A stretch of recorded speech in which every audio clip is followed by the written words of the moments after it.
Story 1. I'm a male teen currently working part-time and have my own income. I'm also the oldest in my family. I have 4 younger siblings, 2 big brothers who are on the spectrum, and 2 sisters who are biologically my cousins and were adopted by my parents as babies. Both have Down syndrome. All 4 of my younger siblings have significant challenges and health issues. Over the years, it has drained my parents' resources and left very little for anything fun. Only when I started working 2 years ago could I afford to treat myself occasionally. Sometimes it's my favorite gummies, sometimes I save up to buy something. I bought myself a laptop earlier this year with my money because I needed something, especially with school and everything, and using the family computer doesn't work as much now because Dad works later in the day than he used to. For the last few months, I've paid for certain groceries for myself since there are so many different meals made in our house, and I usually end up with stuff I didn't enjoy. I decided to occasionally buy stuff so I could make myself something I'd like. And it was one less person for my mom to prepare food for. My brothers both have safe foods, and my sisters are also bad eaters who have limitations due to allergies and not enjoying the taste of many things.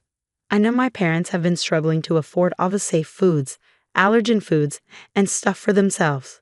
A while ago, my dad asked if I could buy some family groceries for everyone. And I sat and asked him if I could get more of what I like for everyone, and he said no. He and my mom don't like the foods I eat, and my siblings couldn't and wouldn't eat them. He said just get the usual stuff and I can live off stuff I don't love. I told him I didn't want to do that I was trying to enjoy food more, and it was one less person for them to buy for. We compromised, and I would buy myself groceries on the time instead of sometimes. Then a couple of weeks ago, some food ran out, and my dad had to use his credit card to buy a few extra groceries. I was the only person who didn't run out that week. My parents were angry. They asked why I took care of myself so much but wouldn't help out the family. Mom said it's exhausting having to feed so many different people with different needs, and I could at least buy food for my siblings if I can't give a crap about her and Dad. They said I was selfish, and I should be thinking of my family over just me. My parents said I would probably let everyone starve before I help out.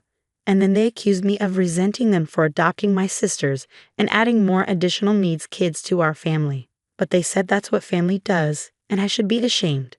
They also said I should never have bought the laptop and could have helped out more financially without it. Am I the idiot? Not the idiot. Your parents are legally obligated to provide for you until you're 18, and they're not doing that.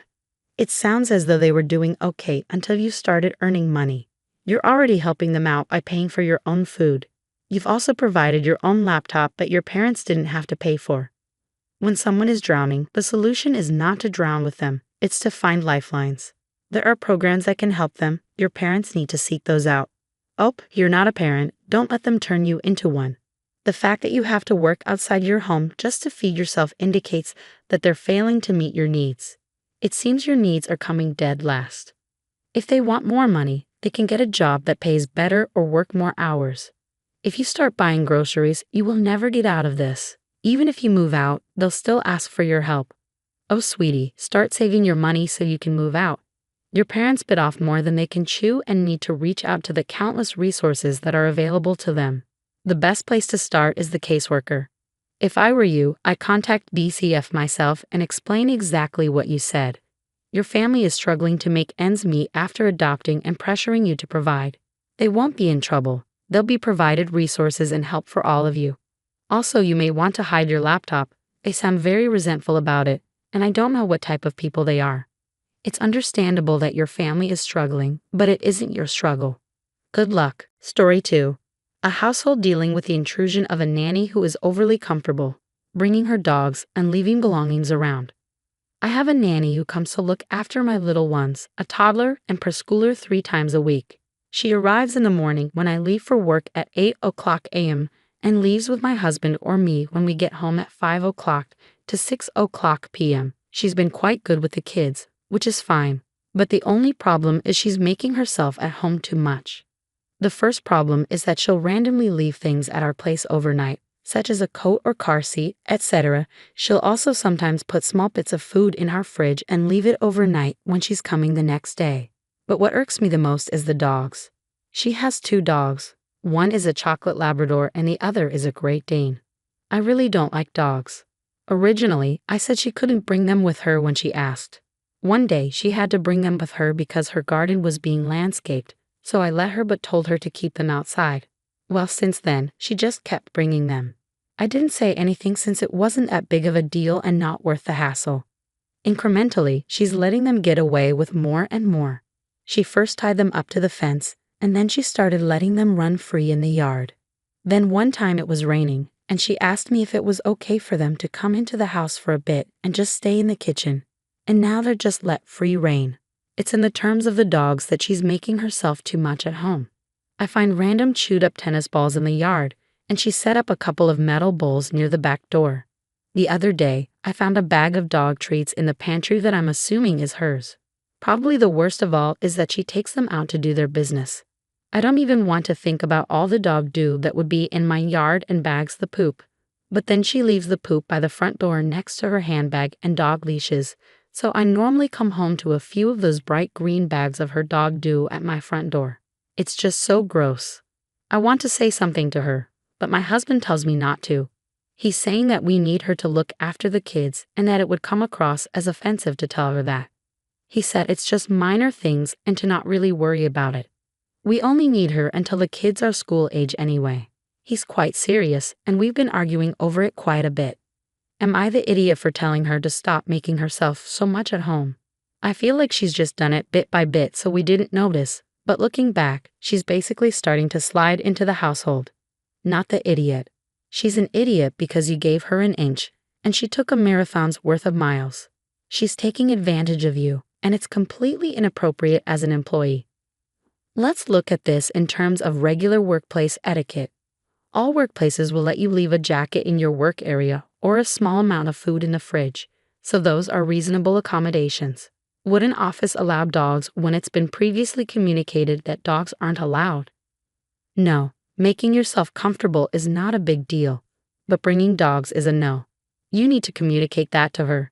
She's utilizing your lack of limits to her advantage. If your husband won't listen, you might need to have a direct conversation with the nanny yourself. Story 3. A husband frustrated with his wife's tendency to dominate conversations with lengthy, branching stories due to untreated ADHD. I'm a femme 32, currently 8 months pregnant with our first child. My husband and I, like a lot of couples, debrief after our work days. My husband works in a high-touch, high-interaction job, so we usually say our hellos, make dinner, and then eat separately so he can wind down a bit. Then afterward, we sit in the living room and chat. My wife, Polly 32, has mild neurodivergence, untreated ADHD, which means she tells, let's call it, branching stories. She'll get bogged down inside side stories, background stories, and details that add nothing to the core story about her workday. That's usually fine, but I've noticed it getting worse to the point that by the time she's done, it's time to watch a show and go to bed. I mean, I'm spending upwards of an hour just listening and adding and oh wow, because she says she gets even more distracted when I ask questions. I brought this up with Polly, and she said that I'm asking her to mask her disorder, and that's just how her brain works. I get that feeling, but I'm starting to feel like I'm a side character here because she takes up all the airtime we set aside to debrief. Here's why I might be an idiot. I said, well, we all change our communication styles based on context, right? And she said that's different and that masking is not code switching. I just want some time to talk about my day too, but I don't want her to feel bad. Am I the idiot? Not the idiot. There's no reason why you guys can't take turns telling the day stories. Also, you say she's untreated. Well, she needs to get treated. It sounds a lot like your wife really enjoys when other people accommodate her divergent behaviors, but really hates having to manage them to adapt to the more typical behavior of others. She has to give you some path forward that's not essentially you just need to deal with my crap. My mom does this constantly. Is this a neurodiverse symptom? I don't think wanting to share your life with her is expecting her to mask. This may not work with your wife, but I tell my mother I'm losing the thread of her story, so can she get back to the main path? Another thing I do is time box her. I let her know I have 30 minutes to talk when I call her. Yes, she does 99.98% of the talking. And that's fine.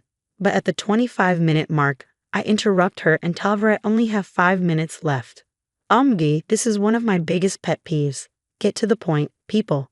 You're not asking her to mask anything. You're asking her to work on her disorder to make things easier. You're not trying to get her to pretend she doesn't have the disorder, not asking her to lie about it, and not asking her to hide it.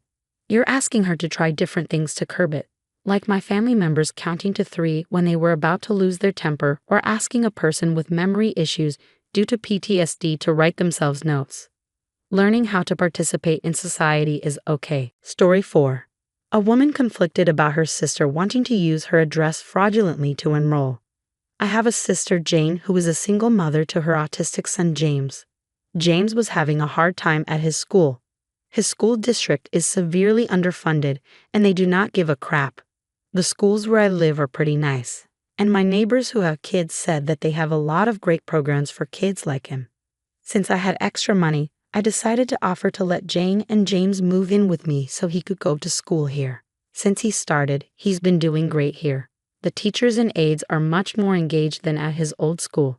They've been helping him work through some of his behaviors as well. While my other sister, Leah, is being weird about it though. The school that James attends has better teachers and aides and has a lot of other activities and resources, and in general, it's just a lot nicer. Leah and her family live in the same town that Jane and James used to live in, so her kids go to the underfunded school. Now she wants to send her kids to school here too. However, they're not taking any out-of-town students, so Lee wants to use my address and send her kids to school here. From what I've seen online, it looks like it can be considered fraud to do that. It's a fairly tight-knit community. People would figure out what we were doing and that they didn't live here. So I don't want to take the risk. Besides, Leah's kids aren't having trouble in school. Their school may not be the best, but they're doing okay. Still, Lee thinks it's unfair that I won't help her kids get out of the crappy school by using my address when I let Jane and James move in so that they can go to school here. Am I the idiot? Not the idiot. There are ways to enrich children's educational development that don't involve fraud. Your sister needs to look into that. It's great of you to provide your nephew with special needs resources. He really needed you. You've shown kindness and support within your means, and it's okay to set boundaries to ensure the well-being of all involved. Jane and James moved in with you so he can legitimately attend school in your district. No fraud involved. Is it fair of Leah to pressure you to commit fraud, aka helping out so you have to lie and cheat to be fair to her kids? This is a false equivalency. Leah can get better schools for her kids like Jane did, move into the district. It's fraud, and the last thing you want is to be held liable for your sister doing something shady. I highly suggest that if your sister is talking to you by phone over this, you text her your refusal to allow her to do this, and you keep a copy of that on the cloud so that you have proof that you said no to her suggestion. I'm telling you this because as much as I know you might not want to think this, your sister sounds like the type who would go ahead and use your address anyway. She sounds like the type who would falsify a utility bill or whatever to show residency there. You've got to be kidding me, I muttered, staring at the photo on Adam's phone. The teenage girl's sullen expression and dark makeup were unmistakable. It was Jenna, one of my most challenging tutoring students this year. Adam sighed deeply. That's my daughter, Amelia. She'll be coming to live with us next week. My heart pounded as realization set in. Amelia was the daughter he had briefly mentioned from a youthful fling before we met. But to have her show up now, after 16 years? This troubled girl was going to be under our roof? Why the sudden change? I asked carefully, my mind spinning. Adam rarely spoke of his past indiscretions. He shrugged. Her mother's being deployed overseas for work. Amelia didn't want to move, so she'll stay with us. I studied his impassive expression, suspecting he wasn't being fully truthful. Still, this was a bombshell, a secret daughter upending our peaceful life together. Over the next few days, I watched Adam transform our guest room into a teenage girl's bedroom, painting the walls purple and setting up a desk for studying. I wondered if he was trying to atone for his past negligence as a father. When Amelia, or Jenna as I knew her, arrived, it was even more bizarre seeing her defiant sneer in our hallway. In my tutoring sessions, she had been constantly disruptive, with a concerning lack of effort. "Hey," she muttered flatly as Adam introduced us. I could already sense the challenges ahead with such a problematic house guest. That first night, I overheard Amelia on a call in her room. "This place is a prison, Mom. I don't know how long I can keep up this stupid act." My stomach dropped. I had suspected Jenna came from a troubled home, but could she and her mother be putting on an elaborate con? Using Adam's own guilt against him for their gain? I knew I would have to tread very carefully. Over the next few weeks, Amelia's presence became increasingly disruptive. Her rude comments and blatant disregard for our household rules quickly frayed my nerves. Adam, however, seemed oblivious, or perhaps unwilling to address her behavior. "She's just a teenager finding her way," he'd say with a dismissive wave whenever I brought up her latest transgression. "Give her some space." Space? The girl was slowly taking over our home like an ill-mannered squatter. Her rooms were constantly trashed, she'd leave messes everywhere, and I'd catch her sneaking out at night multiple times. "Amelia, we need to talk about your actions," I stated firmly one morning after discovering she had stolen my good bottle of bourbon. "This cannot continue." She rolled her eyes defiantly. "Yeah, whatever. You're not my real mom." "Maybe not, but I deserve basic respect in this house," I shot back, my temper flaring. "Your father works hard to give you a home here." "Oh, Daddy works so hard, does he?" she sneered. "For whose benefit, I wonder?" The insinuation hung heavy in the air. I opened my mouth to retort, but Adam stepped between us. "That's enough, both of you. Amelia, go to your room." As she stormed off, I turned to Adam incredulously. "You're actually taking her side? After that attitude?" He avoided my gaze. "She's just a kid, Claire. Lashing out is normal for her age. So her blatant disrespect is okay? You're making excuses." We argued heatedly until I finally gave up, retreating to the bedroom in fuming silence. This was not the life I had envisioned when I married Adam. A few days later, I made a discovery that turned my world upside down. While using Adam's computer for work, I noticed his email was still logged in. Telling myself I shouldn't snoop, I started to close it, but a particular name in his inbox caught my eye. Jessica. My heart raced as I opened the email thread. The conversations dated back months before Amelia's arrival. Jessica was apparently her mother, and the emails detailed their plan for Amelia to move in and make herself at home with us. It was all a scheme, a ploy to insert their way into our lives, and judging by the frequent mentions of getting what's owed, likely for financial gain. I felt sick realizing Adam had been lying to me this entire time. Worse, Amelia, Jenna, was fully complicit. This was my own troubled student, now living under my roof to help fleece her own father. The deception made my head spin. I spent the next few days quietly observing Amelia's behaviors through new eyes. The sneaking out, the rudeness, it was all an act to aggravate Adam and destabilize our household. A long con that my husband had agreed to, for reasons I didn't yet understand. As much as it pained me, I knew I needed to play along for now and gather more evidence. To take them down, I needed to be 2 steps ahead in their own twisted game. Amelia's presence became increasingly unbearable after my discovery of the emails.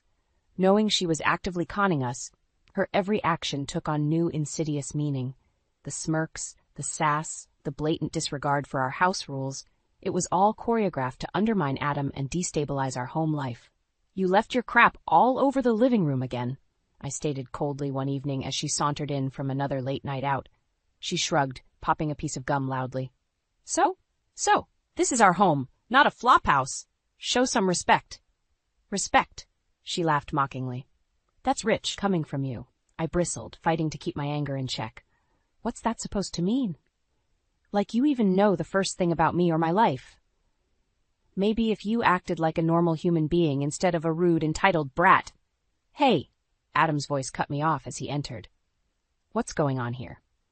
"Just dealing with your daughter's wonderful attitude as usual," I snapped. Amelia smirked.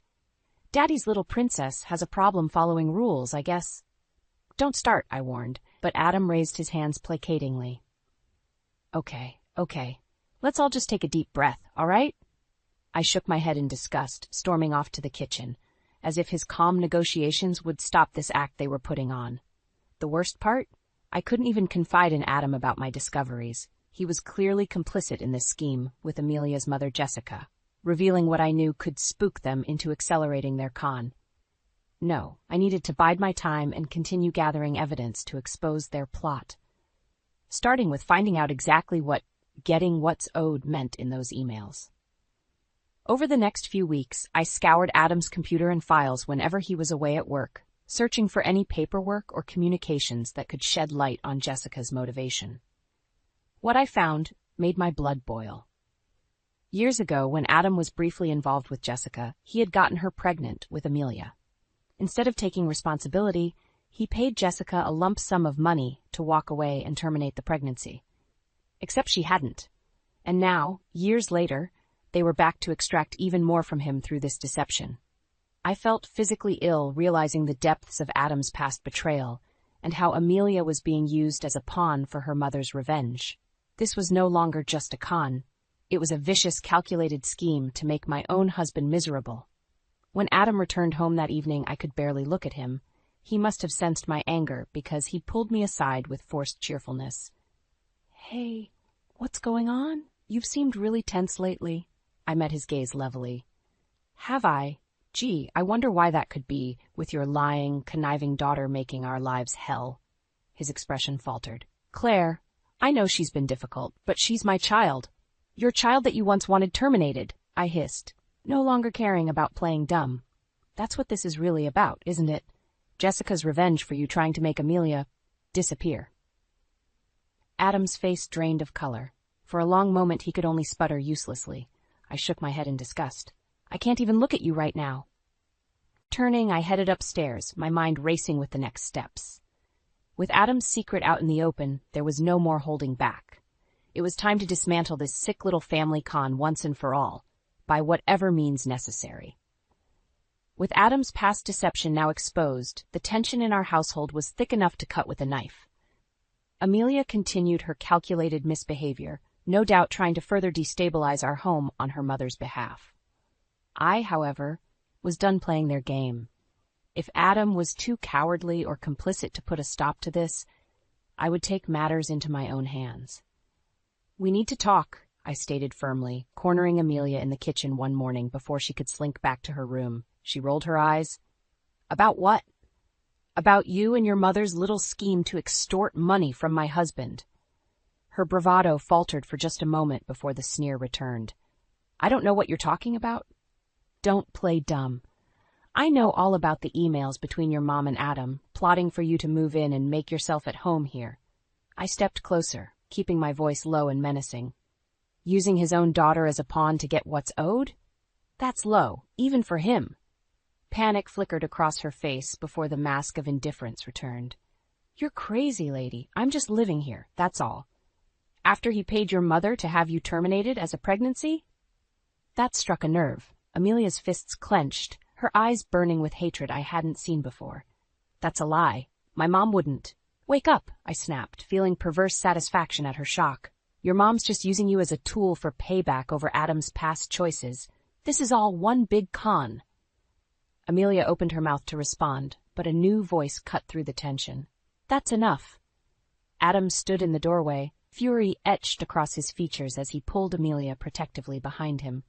"You've gone too far, Claire. Making up lies to turn my own daughter against me?" I laughed derisively. "That's rich, coming from you. I have the emails, Adam. All the proof of your pathetic deal with Jessica to make Amelia disappear years ago. That's what this has all been about, her revenge, using your own flesh and blood." For once, Adam seemed at a loss for excuses or placating words. Amelia stared between us, her expression unreadable. "Well," I pressed, "aren't you going to admit to your lies, your betrayal of me, of your own family?"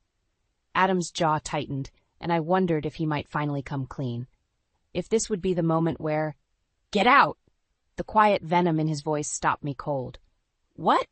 "You heard me," he stated, wrapping an arm around Amelia. "After the cruel, vindictive lies you've spewed, I want you out of this house, tonight."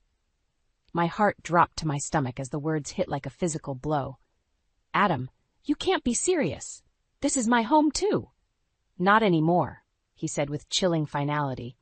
"Not after you've made it so toxic with your deranged accusations against my daughter." I opened my mouth, but no words came out. He was choosing them, the ones deceiving and manipulating him, over his own wife. Tears stung my eyes as I looked between their impassive faces. In that moment, I felt more alone than I ever had before. Swallowing hard, I met Adam's gaze with as much dignity as I could muster. You'll see the truth soon enough, and when you do..." I shook my head slowly. "Well, Don't come crawling back to me. Turning, I headed upstairs to pack what few belongings I could quickly gather. My home, my life, was crumbling around me, but I wouldn't go down without a fight. If Adam was too blinded by familial bonds to see the truth, I would make him open his eyes. Whatever it took, I would expose this twisted scheme and make them pay. The real battle was only just beginning. After Adam kicked me out, I spent a few aimless weeks crashing with friends, my mind spinning over how to expose Jessica and Amelia's twisted scheme. I couldn't simply walk away, not with that vile mother using her own daughter as a pawn against my husband. Eventually, I settled into a small rental apartment, using what little savings I had to get by. More importantly, it gave me a base to operate my counterattack and gather indisputable proof of their con. My first move was to make copies of the damning emails between Adam and Jessica that I had discovered. I also began meticulously documenting every instance of Amelia's calculated misbehavior at home to build a case against her. Next, I hired a private investigator to start digging into Jessica's background.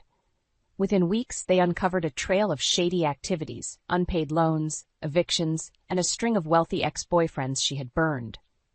This was clearly a long pattern of deception on her part. Armed with this new evidence, I requested a sit-down with Adam at a neutral location, a coffee shop near his office. He arrived looking haggard and defensive. "What is this about, Claire? I have nothing left to say to you after your unforgivable behavior."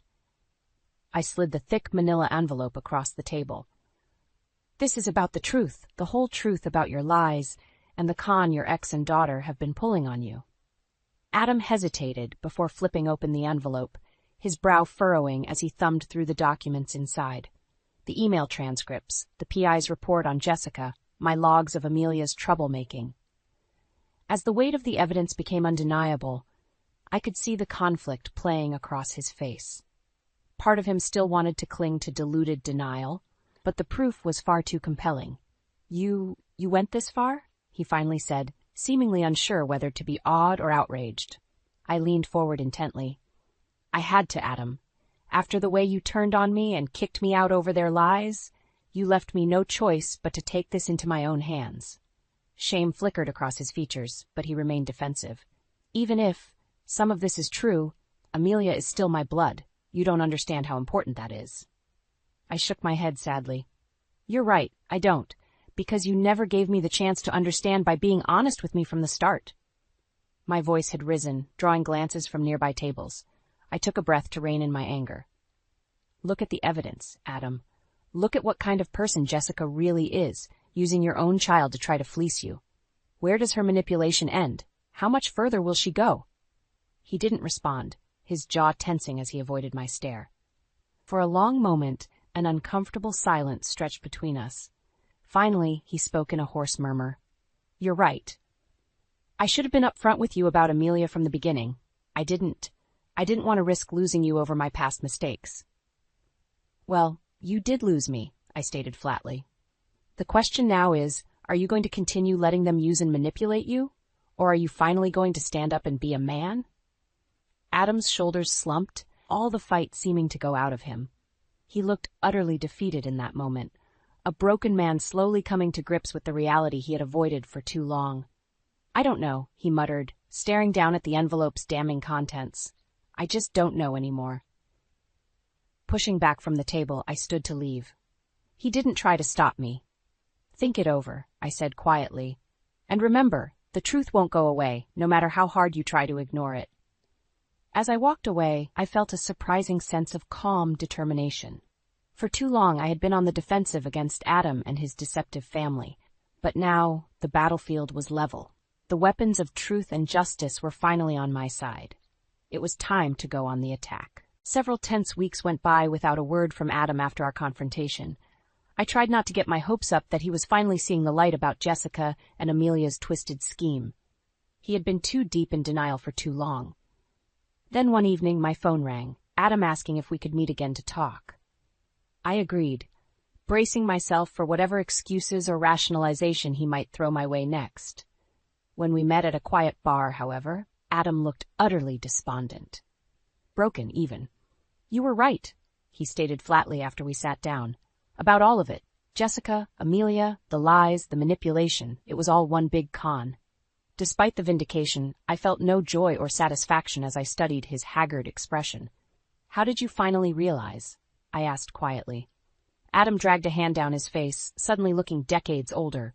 "After you showed me all that evidence, I couldn't keep deluding myself anymore. I started digging deeper into Jessica's past like you did, and—" He shook his head slowly. "Let's just say she has a pattern of using men to bankroll her lifestyle, then discarding them once she's bled them dry." "So you were just the next target for her and Amelia to sink their claws into," I murmured. "Exactly. And I was the perfect mark, a successful businessman with assets, blinded by my own guilt and desire to play father to the daughter I abandoned." A rueful, self-loathing laugh escaped his lips. "She played me like a damn fiddle from the start." "And Amelia?" I pressed. "What did she have to say when you confronted her about the truth?" A flicker of anguish passed over Adam's features. "At first she denied it, calling me crazy and paranoid like they had you, but once I showed her ironclad proof of her mother's patterns, she just went cold and silent." He slowly shook his head. "My own daughter? Conspiring with her mother to take me for everything I have. All these years, she never gave a damn about having me in her life. I was just a mean to an end for their sick game." Despite everything, I felt a pang of sadness seeing the dejected man before me, forced to confront such an ugly truth about his own flesh and blood. "I'm so sorry, Adam," I said quietly. "As much as they hurt and betrayed me too, I can't imagine the pain of having your own child turned so monstrous." A hollow laugh escaped his lips. "Well, we reap what we sow, don't we? This is the price for the lies and cowardice in my past, running away from problems instead of facing them." I didn't disagree. Adam's refusal to take responsibility for his past mistakes had opened the door for Jessica to slither back into our lives with her poisonous agenda. "So what now?" I asked carefully. "What are you going to do about them?" Adam's jaw tightened, a flash of the strong man I'd married briefly returning to his eyes. "The only thing I can do. Cut them off for good, once and for all. No more money, no more enabling their sick need for revenge." He looked up at me intently. "And No, I need your help, Claire. You're the only one who had my back through this nightmare, even when I was too blind to see it." I considered for a moment, part of me still stung by the cruel way he had turned on me in siding with Jessica and Amelia before.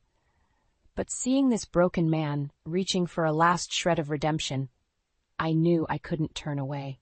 Slowly, I reached across the table and grasped his hand, squeezing it firmly. "You've got it. We'll take them down together, for good this time. No more lies, no more running. It's time they finally face the consequences." Adam's eyes glistened with a mixture of shame, relief, and renewed determination. He simply nodded. The reckoning was coming. And this time, nothing would stop justice from being served. With Adam finally seeing the truth about Jessica and Amelia's twisted con, we wasted no time springing into action. First order of business, cutting off their access to his money and assets before they could bleed him dry. We met with Adam's lawyers and accountants, laying out the evidence I had gathered so they could erect a legal fortress protecting his finances. Bank accounts were frozen, investment portfolios locked, even his personal credit cards canceled. If those two vipers thought they were going to continue living off my husband's dime, they had another thing coming. Next, we moved to separate Amelia from her enabler mother's influence. Adam contacted Jessica, demanding she come to the house to collect her daughter's belongings immediately. When she arrived with Amelia in tow, I could practically see the dollar signs in their eyes. "What's going on, Adam?" Jessica simpered, all fake concern. "Why are you kicking my baby out?" "Can it?" I snapped before Adam could respond. "We know all about your little scheme to fleece him using Amelia. The con is over." Jessica's sugary facade quickly melted into a sneer. "You've got no proof of anything, just more of your deranged ramblings, Claire." Smirking, I tossed a thick manila envelope at her feet, the contents spilling out, copies of emails, financial records, the PI's report laying out her patterns of deceit. "Oh, I've got proof all right. Reams of it." Her eyes widened as she scrambled to scoop up the papers, realization dawning. She turned to Amelia desperately. "Baby, this crazy bye. Don't talk to her." Adam's voice boomed. "Surprising us all, you've both done enough here. More than enough. For once, Amelia seemed cowed by her father's intensity, shrinking back slightly. Jessica, however, rallied in defiant anger. "You're making a big mistake, Adam, after everything I've done for you, letting you be part of Amelia's life." "Letting me?" Adam shook his head in disgust. "Using her as a pawn to try to fleece me over past mistakes? That's not any kind of favor. It's reprehensible, and it stops now." You can't do this," Jessica sputtered, panic creeping in as she realized her con was crumbling. "We're family." "No," Adam stated with chilling finality. "You're not my family anymore. Just another mistake to finally put in the past." Jessica opened her mouth to respond, but seemed to think better of it, shooting me a look of pure venom before storming out the door, Amelia slinking behind her. As the door slammed, I let out a long breath, adrenaline still coursing through me from the confrontation. Adam simply stood motionless, his expression unreadable. "Well, they're out of our lives for good now," I ventured carefully. "You did the right thing, Adam." He gave a slow nod, still seeming lost in thought. "Maybe. Maybe not. All I know is I can't let that toxicity continue poisoning everything I hold dear." I studied him for a long moment before speaking again. "For what it's worth, I'm proud of you for facing this head-on. Not many men would have had the strength." Adam's gaze finally met mine, stripped of the bravado and denial that had blinded him for so long. I only wish I had that strength sooner, before it all spiraled so far out of control. We stood in silence for a long stretch, the weight of the situation, of all the hurt and betrayal, hanging heavy between us. So much had been lost on the way to this point. Finally, Adam seemed to shake himself from his reverie. "Well, I suppose I should start putting my life back together. Try to salvage what I can." I gave him a sad smile. "For both our sakes, I hope you can." As I watched him turn and head upstairs, I felt an unexpected pang of melancholy. His entire world had been shattered upon the rocks of lies and deception. But in that wreckage, there was a chance to finally rebuild something stronger. Whether that new life would involve me, however, remained to be seen. For tonight, I simply felt a sense of relief that the worst was over. The con had failed, and sometimes just surviving is victory enough. In the aftermath of finally cutting Jessica and Amelia out of our lives for good, an uneasy truce settled over Adam and me.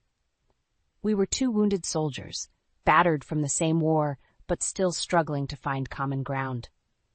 He spent most of his days holed up in his home office, no doubt trying to salvage what was left of his career and finances after having to legally batten down the hatches. I could only imagine the professional embarrassment of having to admit he'd fallen victim to such an insidious family con. As for me, I drifted in the limbo of our guest room, unsure of what my next move should be. Part of me still loved Adam, still wanted to fight for the life we'd had before this nightmare descended. But could I ever truly trust him again after how thoroughly he had dismissed and turned on me? We rarely spoke beyond courteous nods in passing. The shadow of betrayal hung too heavy between us. Then one evening, a heated argument from Adam's office caught my ear, voices raised in anger, his, but also an unmistakable snide female tone. I crept down the hallway toward the cracked door. "You think you've won?" It was Jessica, venom dripping from her words. "You arrogant son of a bitch, you haven't seen the last of this." "Get off my property before I call the police, you vindictive snake," Adam snarled. "You've already cost me everything." "Not everything, lover," she purred menacingly. "Not yet." There was a pause, then the unmistakable sound of a struggle. Objects clattering, Adam grunting in anger and exertion. I couldn't stop myself. I burst through the door to see them grappling, Jessica clutching a heavy paperweight as they tussled. "Adam!" I cried in horror, rushing forward to try and separate them. Suddenly, a searing pain lanced through my head as something struck me from behind. White lights exploded in my vision, and I crumpled dazedly to the floor, my world spinning. "Claire!" Adam's voice seemed to come from a vast distance. "Oh God, Claire!" Blearily, I could make out shapes moving, voices distorting in and out as unconsciousness threatened to claim me. A furious Adam snatching the paperweight from the floor, Jessica's mocking laughter as she backed away. "Who's the snake now, lover? Enjoy the sweet taste of my revenge." Then her voice faded, the only sound Adam's ragged breathing as he cradled me. I could feel warm stickiness spreading through my hair, each pulse of my heartbeat a spike of agony. "Stay with me, baby," Adam pleaded, voice thick. "Don't you dare leave me too." I wanted to respond, to reassure him, but the words stuck in my throat. Blackness crept in from the edges of my vision until everything faded to void. The next days, or was it weeks, passed in a drug-addled haze of pain and disjointed images. Hospital rooms, the acrid stench of antiseptic, murmurs of words like severe concussion and touch and go. When I finally reemerged into full consciousness, it was to find Adam slumped in a chair beside my bed, haggard and unshaven. He startled awake as I stirred, his eyes widening in relief. "Oh, thank God," he rasped, voice cracking with emotion as he grasped my hand. I thought I might lose you too." I struggled to blink the cobwebs from my mind, memories slowly coalescing. "Jessica," I murmured. "She was there?" Adam's jaw tightened with barely contained rage, her final parting shot before the authorities apprehended her. She and Amelia are both in custody now, facing a laundry list of charges. Despite my pounding head, I felt a sense of grim satisfaction. At long last, they would face real consequences for their depravity. "I'm so sorry, Claire," Adam went on hoarsely. "If I had just been upfront from the start about Amelia, about my past, none of this would have happened. You never would have gotten hurt because of my lies." I could only gaze at him for a long moment, taking in the broken man before me. Once so self-assured and confident, now brought low by the very secrets he thought could be buried. "You're right," I finally said, squeezing his hand. "This all could have been avoided if you'd just been honest with me." Tears welled in Adam's eyes as he held my stare. "I've lost everything that ever mattered because of my mistakes. My job, my reputation. I'll be lucky if I can rebuild anything from the ashes." Gently, I stroked the stubbled plane of his cheek. "Not everything," I murmured. "Not yet." Adam's eyes widened slightly, a glimmer of hope flickering to life in their depths. A fragile, tentative spark in the darkness, but a spark nonetheless. As I gazed at the man I'd once loved, I knew the road ahead would be long and arduous. Rebuilding trust, piecing together whatever could be salvaged from the wreckage of lies and deceit. But if that spark could catch, if we truly had the strength to overcome the betrayals, perhaps there was still a chance to rekindle what we had lost. The choice would be ours to make. The crisp autumn air greeted me as I stepped out of my car, the familiar scent of freshly fallen leaves filling my lungs. Glancing up at the quaint two-story house where I had spent countless childhood summers, a wave of nostalgia washed over me. Little did I know that this unexpected return to my hometown would unravel a web of deceit that threatened to tear my family apart. "Lenore?" The gruff voice of my grandfather, Gregor, broke the silence. "What in God's name are you doing here?" I mustered a weak smile, trying to mask the turmoil bubbling within me. "It's a long story, Grandpa." His brow furrowed as he studied me intently, those piercing blue eyes seemingly peering into my soul. "Well, you'd better come inside and start talking." As we settled into the living room, the memories of simpler times flooded back, but my mind quickly snapped back to the present, the weight of my recent misfortunes pressing heavily upon me. My voice faltered, the words catching in my throat. "I lost everything, Grandpa." Gregor's expression hardened, his jaw clenching. "What do you mean? You lost everything?" I took a deep breath, steeling myself for the onslaught of questions. "My business partner in New York, he betrayed me, swindled me out every last penny I had." Gregor's eyes narrowed, his skepticism palpable. "And how exactly did this happen?"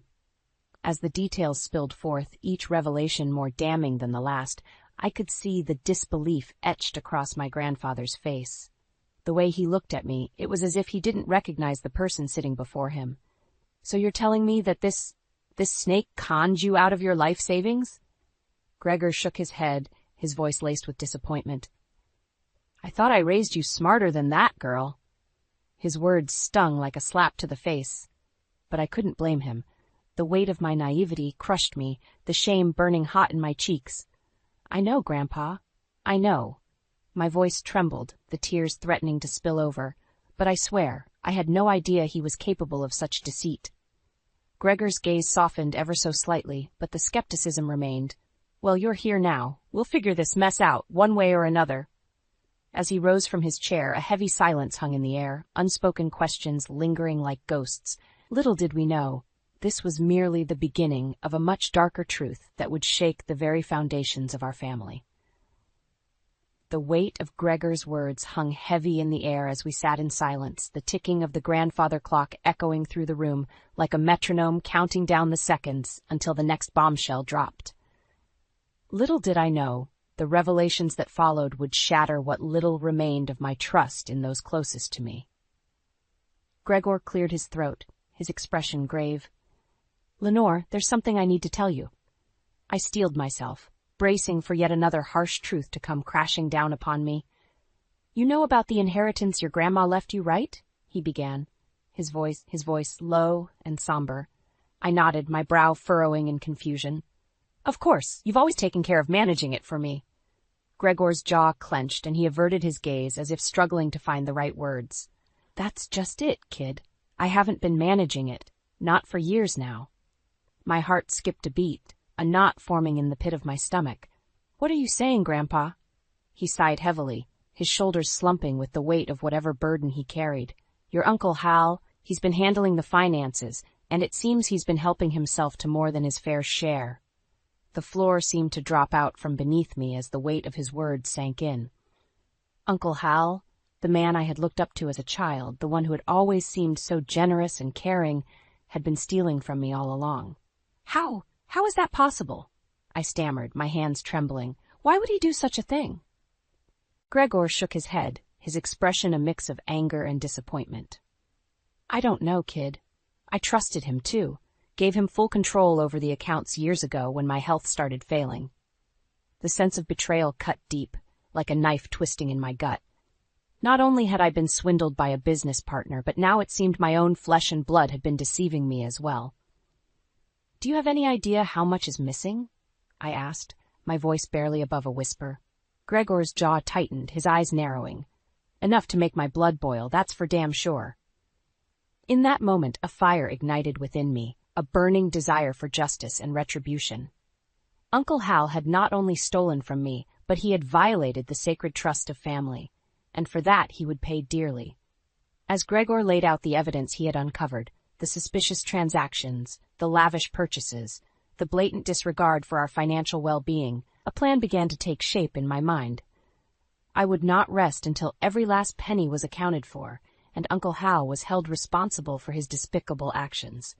With a steely determination etched across my face, I met Gregor's gaze. "Don't worry, Grandpa. We're going to get to the bottom of this, no matter what it takes." The sense of betrayal burned like acid, eating away at my insides, as Mom and I pored over the financial records Gregor had uncovered. With each damning transaction, each suspicious investment, the full extent of Uncle Hal's deceit became glaringly apparent. "I can't believe this," Mom muttered, her voice trembling with a mix of anger and disbelief. "How could he do this to his own family?" I shook my head, my jaw clenched so tightly it ached. "Greed, Mom, pure and simple." The paper trail spoke volumes, painting a vivid picture of Uncle Hal's lavish lifestyle. The luxury cars, the extravagant vacations, the ostentatious home renovations, all funded by the very inheritance meant to secure our family's future. "Look at these investment portfolios," I said, sliding a stack of documents across the table. "He's been gambling our money away on high-risk ventures, chasing get-rich-quick schemes." Mom's eyes widened as she scanned the pages, her expression darkening with each line she read. "This is reckless, irresponsible, unforgivable." A heavy silence fell between us, the weight of Uncle Hal's betrayal hanging thick in the air. We had trusted him implicitly, never suspecting that the very man tasked with safeguarding our legacy was systematically dismantling it from the inside. "We have to stop him," I said, my voice low and resolute. "We have to make him pay for what he's done." Mom's eyes met mine, a steely determination reflecting back at me. "Absolutely, but we need ironclad proof, something he can't weasel his way out of." As we strategized late into the night, the path forward became clear. We would have to set a trap, lure Uncle Hal into a false sense of security, and catch him in the act. It was a risky gambit, but one we were willing to take to ensure justice was served. In the days that followed, we meticulously gathered evidence, documenting every transaction, every financial maneuver Uncle Hal had made. The stack of incriminating paperwork grew thicker with each passing hour, a damning testament to the depths of his greed and deceit. Finally, the moment of truth arrived. We arranged a family dinner under the guise of clearing the air, inviting Uncle Hal under the pretense of reconciliation. Little did he know, we had laid the perfect trap, one that would expose his misdeeds and leave him with nowhere to hide. As he strode through the door, a smarmy grin plastered across his face, I felt a surge of determination coursing through my veins. This was it, the moment we had been waiting for, the opportunity to finally confront the man who had betrayed us all. "Lenore, darling," Uncle Hal exclaimed, his voice dripping with false sincerity. "It's so good to see you." I forced a smile, steeling myself for the confrontation that was about to unfold. "Uncle Hal, we have a lot to discuss." The tension in the air was palpable as we gathered around the table, Uncle Hal's false bravado doing little to mask the unease that radiated from him. It was as if he could sense the trap closing in, but his arrogance blinded him to the truth. "So, what's this all about?" he asked, flashing that smarmy grin that had once charmed so many. "I thought we were here for a nice family dinner." I exchanged a glance with Mom, our resolve steeled by the mountain of evidence we had amassed. This was the moment we had been waiting for, the opportunity to finally confront the man who had betrayed us all. "We know what you've been doing, Hal," I said, my voice steady and unwavering. "The embezzlement, the shady investments, the lavish spending, it all stops now." Uncle Hal's face contorted into a mask of feigned confusion, his eyes darting between us like a cornered animal seeking an escape. "I don't know what you're talking about, Lenore. This is preposterous." Mom slid a thick file across the table, the damning paperwork spilling out like a twisted confetti of deceit. "We have proof, Hal. Bank statements, investment portfolios, receipts, all documenting your every move." For a brief moment, Uncle Hal's composure faltered, his mask of indignation slipping ever so slightly. But he quickly regained his footing, his lips curling into a sneer of contempt. "So what? You think you can just accuse me and expect me to roll over?" He spat, his voice dripping with venom. "This is my family's money, and I'll do with it as I see fit." The sheer audacity of his words hit me like a physical blow, the depth of his selfishness and entitlement laying bare for all to see.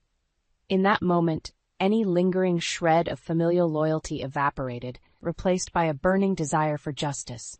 "How dare you?" I fired back, my hands balling into fists at my sides. "That money was never yours to take. It was meant to secure our future, our legacy, and you've been systematically dismantling it for your own personal gain." Uncle Hal's face twisted into a sneer of contempt, his eyes narrowing into slits of pure hatred. "You ungrateful little brat," he snarled. "After everything I've done for this family, this is how you repay me?" The air seemed to crackle with tension as our voices escalated, the once civil dinner devolving into a bitter showdown of wills. Accusations flew back and forth, each one more scathing than the last, until finally, Uncle Hal's mask of control shattered completely. "You want to know the truth?" he spat, his voice dripping with venom. "I did it all for you, for this pathetic excuse of a family.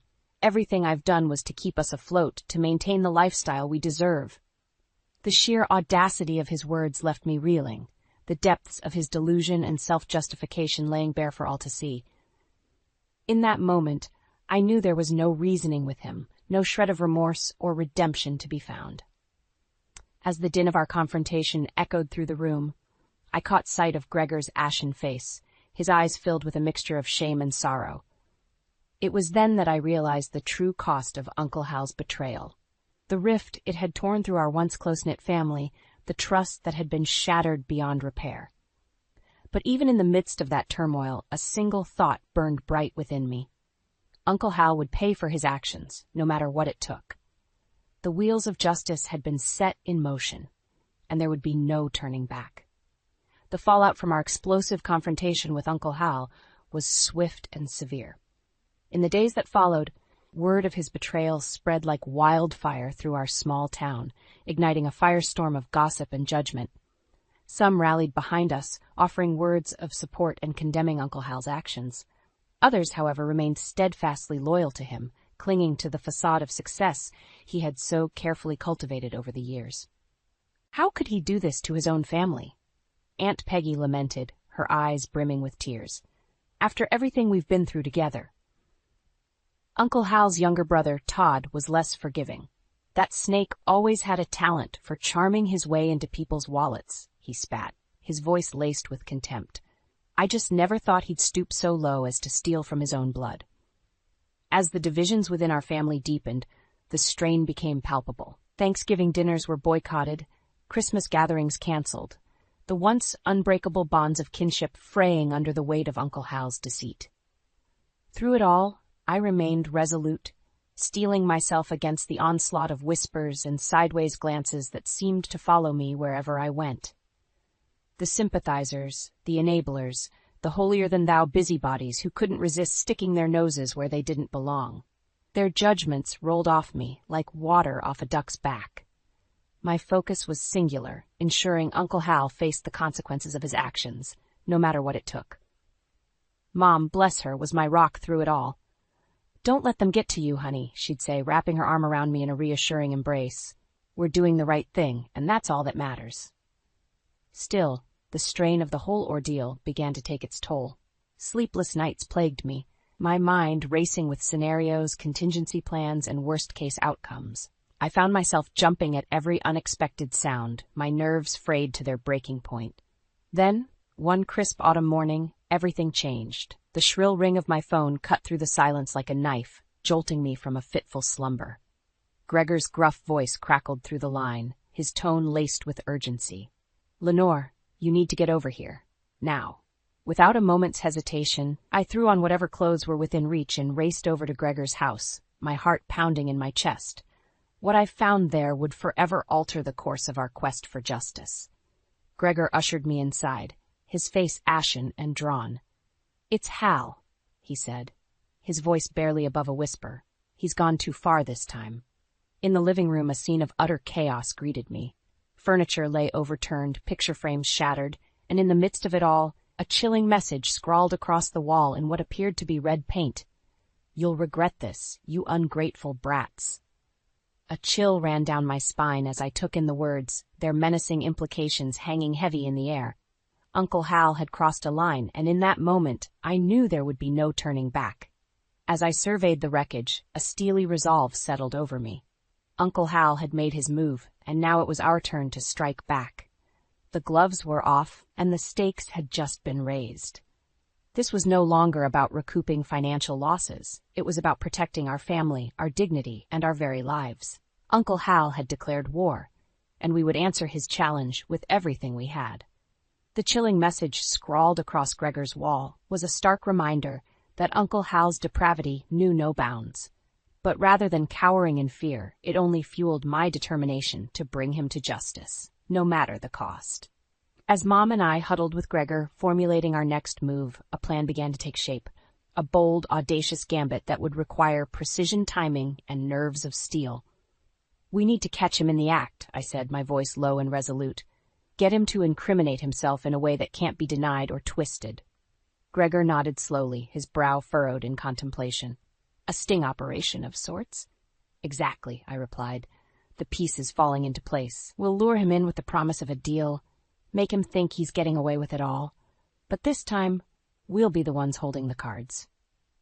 The days that followed were a whirlwind of preparation, dotting every I and crossing every T to ensure our plan was airtight. We enlisted the help of a trusted private investigator, arranging for state-of-the-art recording equipment to be installed in Gregor's living room, the very scene of Uncle Hal's unhinged outburst. Finally, the stage was set. A carefully worded message was sent to Uncle Hal, inviting him over to discuss a resolution to our familial conflict. The bait was laid, and all we could do was wait with bated breath. The appointed hour arrived, and with it, the sound of Uncle Hal's car pulling into the driveway. My heart pounded in my chest as Mom and I took our positions, tucked away in the adjacent study with the investigator, monitoring the live audio feed. Uncle Hal sauntered in, his usual cocky swagger on full display. "All right, I'm here," he announced, casting a disdainful glance around the room. "What's this all about?" Gregor cleared his throat, his voice trembling ever so slightly. "Hal, we've been talking, and we think it's time to put all this ugliness behind us." A derisive snort escaped Uncle Hal's lips. "Is that so? And what, pray tell, did you have in mind?" "A settlement," Gregor replied, his words measured and deliberate. A clean slate, if you will. You return what you've taken, and we can move forward as a family again. A tense silence hung in the air as Uncle Hal mulled over the offer, his eyes narrowing with suspicion. Finally, he let out a low chuckle, shaking his head in disbelief. You really think it's that simple, old man? He sneered. That I'd just hand over everything I've worked for, all because you and your ungrateful brats threw a little temper tantrum? The venom in his words was palpable, his true colors shining through like a neon sign. This was the moment we had been waiting for, the opportunity to catch him in his own web of lies and deceit. We have proof, Hal, Gregor pressed, his voice steady and unwavering. Reams of evidence documenting your every move. It's over. Uncle Hal's face contorted into a mask of rage, his composure shattering like a fragile glass. You stupid old fool, he snarled. Did you really think you could outsmart me? I've been running circles around you for years. The confession poured forth in a torrent of vitriol, each word more damning than the last. Uncle Hal laid bare the intricate schemes he had woven, the lengths he had gone to fleece our family of our hard-earned legacy. And through it all, the recording captured every sordid detail, preserving his unraveling for posterity. As his tirade finally wound down, Uncle Hal's chest heaved with exertion, his eyes wild and unfocused. It was then that the realization seemed to dawn on him. The trap had been sprung, and he was well and truly caught.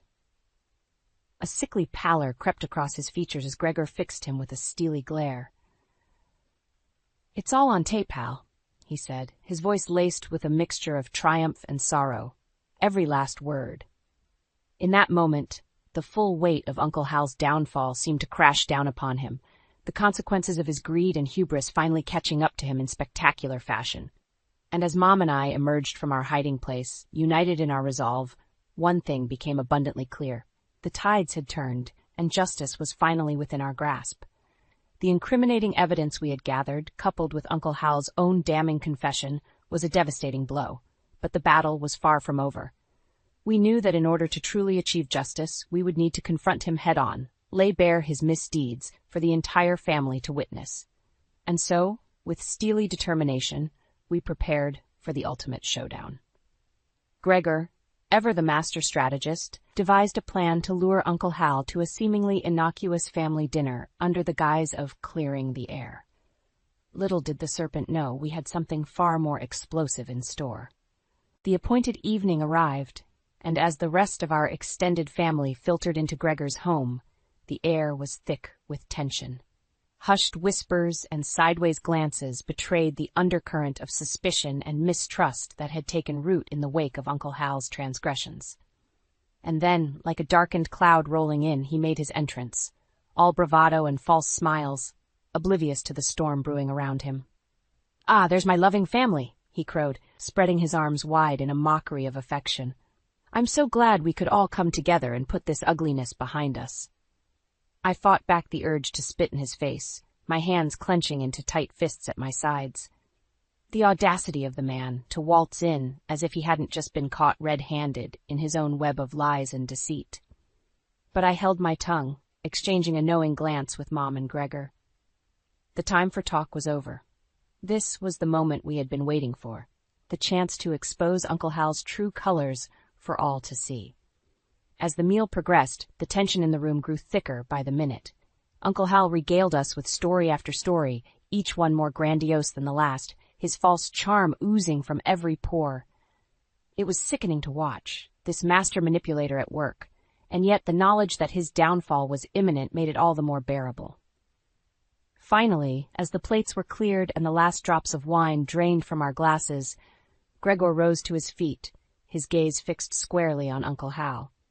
"Well, now that we're all here, I think it's time we address the elephant in the room," he said, his voice steady and unwavering.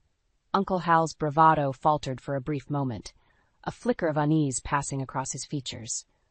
But he quickly recovered, plastering on that smarmy grin that had once charmed so many. Of course," he replied, waving a dismissive hand. "Let's get it all out in the open, shall we?" Little did he know, we were about to blow his world wide open. With a single nod, Gregor signaled to me, and I reached into my bag, retrieving the damning audio recording that would seal Uncle Hal's fate.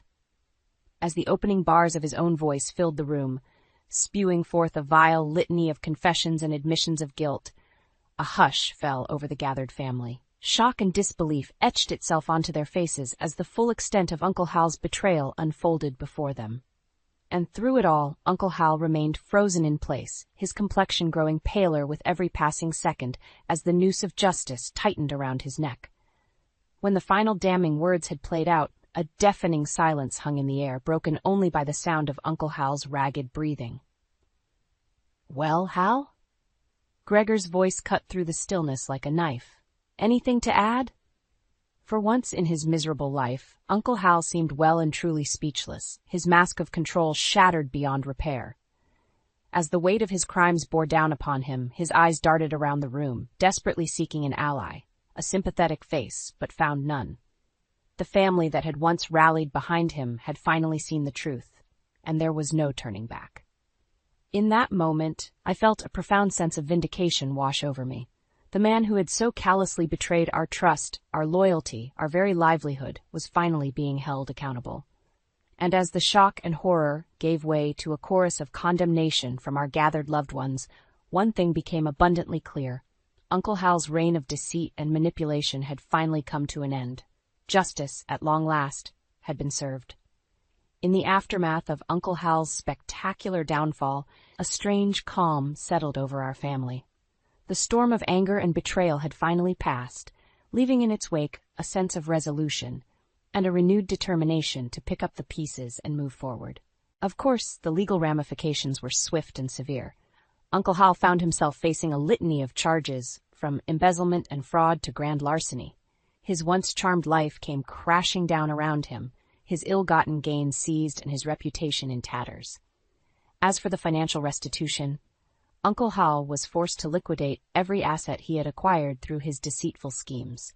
Every last penny was meticulously accounted for and returned to its rightful place, the family's legacy, the inheritance he had so callously plundered. It was a bittersweet victory, to be sure. While the relief of having our hard-earned legacy restored was palpable, the pain of Uncle Hal's betrayal still cut deep. The trust that had once bound our family together had been shattered, and the road to healing would be a long and arduous one. But heal we did, slowly but surely. Gregor, ever the wise patriarch, took the first steps by relinquishing control of the family's finances to a team of professional advisors and trustees. No longer would the temptation of unchecked power lead someone down the path of greed and corruption. "I failed you all," he admitted, his voice heavy with remorse. "I let my pride blind me to the truth, and for that I am deeply sorry." It was a humbling moment, one that resonated deeply with all of us who had been caught in Uncle Hal's web of deception. We had all been guilty of blind trust, of believing that blood ties were thicker than the lure of easy money. But from that collective pain came a hard-won lesson, a renewed commitment to vigilance, to accountability, and to the unwavering pursuit of truth, no matter how difficult or uncomfortable. As for me, the entire ordeal had opened my eyes to a harsh reality, that even those closest to us are capable of unimaginable acts of selfishness and cruelty. It was a bitter pill to swallow, but one that ultimately steeled my resolve and sharpened my instincts.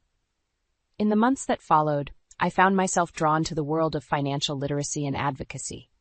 I saw firsthand how a lack of education and transparency could pave the way for exploitation, and I was determined to do my part in shedding light on these issues. It started small, with workshops and seminars aimed at empowering individuals to take control of their financial futures. But as word spread of my own harrowing experience, the demand for my expertise grew. Before long, I found myself speaking at conferences and events across the country, sharing my story and imparting the hard-won lessons I had learned. It was a calling I had never expected, but one that filled me with a sense of purpose and redemption. And through it all, my family remained by my side, a united front forged in the crucible of Uncle Hal's betrayal. We had emerged from the darkness stronger, wiser, and more resilient than ever before. As I looked back on the tumultuous journey that had brought us to this point, one thing became abundantly clear. While the path to justice had been fraught with pain and heartbreak, the ultimate victory was worth every struggle. Uncle Hal's downfall had not only restored our financial legacy, but had ignited a fire within each of us. A burning desire to live with integrity, to hold ourselves and those around us accountable, and to never again allow the insidious forces of greed and deception to take root. It was a hard-won triumph, but one that would echo through the generations to come, a testament to the enduring power of truth, perseverance, and the unbreakable bonds of family. The dim-lit winery felt suffocating as I nursed my glass of Merlot, the rich aroma failing to calm my nerves. Mia's concerned gaze bore into me, her brow furrowed as she waited for me to break the tense silence. "It's Adrian," I finally confessed, my voice trembling. "He's been lying to me about everything." Mia's eyes widened, and she leaned closer, her voice hushed. "What do you mean? What happened?" I took a steadying breath, recounting the events from earlier that evening. I arrived a little early, hoping to surprise him before the tasting event started, but when I stepped into his office, I overheard a heated argument. The memory flooded back, Adrian's usually composed demeanor shattered as he hissed into the phone. "Kara, please, you have to understand." "Kara?" Mia's brow furrowed deeper. "Isn't that his wife's name?" I nodded, my throat tightening. That's when she walked in, this stunning woman, dripping in diamonds and designer labels. She took one look at me and sneered, "So, you're the latest conquest, hmm?" Tears stung my eyes as I recalled Kara's icy glare. Adrian tried to defuse the situation, but she wasn't having it. She turned to me and said, "Let me save you the trouble, dear. That man is a pathological liar, and you're just another pawn in his twisted game." Mia's mouth hung open, her hand gripping mine in a comforting squeeze. "Oh, Lena, I'm so sorry." I shook my head, anger and humiliation swirling within me. "That's not even the worst part." Kara then looked me dead in the eye and said, "If you think you know the real Adrian, you're sadly mistaken. But don't worry, you'll find out soon enough." Mia's grip tightened, her expression a mix of sympathy and fury. That's just cruel. What did Adrian say?" "He tried to brush it off, claiming Kara was just being dramatic as usual," I scoffed, the memory leaving a bitter taste in my mouth. But the way she looked at me, Mia, it was like she knew something I didn't, like she was daring me to uncover the truth. Mia's eyes narrowed, her protective instincts kicking in. "We'll get to the bottom of this, Lena. One way or another, we'll find out what kind of game Adrian is really playing." As I drained the last of my wine, a newfound determination washed over me. Kara's enigmatic warning echoed in my mind, fueling a desperate need to confront the man I thought I knew. Adrian's web of lies was unraveling, and I intended to untangle every last thread, no matter how painful the truth might be. Adrian's mansion loomed before me, its grand facade mocking the turmoil that churned within. As I stepped through the ornate double doors, the overwhelming scent of wealth assaulted my senses, a sickening blend of expensive leather and Adrian's signature cologne. He greeted me with a forced smile, his eyes betraying a flicker of unease. "Lena, my dear, I'm so glad you came." I held up a hand, cutting off his rehearsed pleasantries. "Cut the act, Adrian. We need to talk." His bravado faltered, and he ushered me into the study, closing the door behind us with a heavy thud. "I assume this is about Kara's little outburst," he began, his tone dripping with disdain. "You know how dramatic she can be." "Dramatic?" I scoffed, anger flaring within me. "She accused you of lying to me, Adrian, of using me as some kind of pawn in your twisted games." He sighed, running a hand through his perfectly coiffed hair. "Lena, you have to understand. My marriage to Kara, it's complicated. We've been struggling for years, and her family's wealth is the only thing keeping this winery afloat." My jaw clenched as the pieces began to fall into place. "So, what? You've been using her money to fund your lavish lifestyle, all while carrying on affairs behind her back?" Adrian's eyes hardened, his mask of charm slipping. "It's not that simple. Kara knew about my indiscretions from the start, but she didn't care, as long as I played the part of the doting husband in public. It's all a facade, Lena. A game we've both been playing." I recoiled, disgust churning in my stomach. "And what about me, Adrian? Was I just another prop in your twisted little charade?" He reached for my hand, his touch sending a shiver of revulsion down my spine. "Of course not, my love. What we have is real. Everything I've done, it's all been for us, for our future together."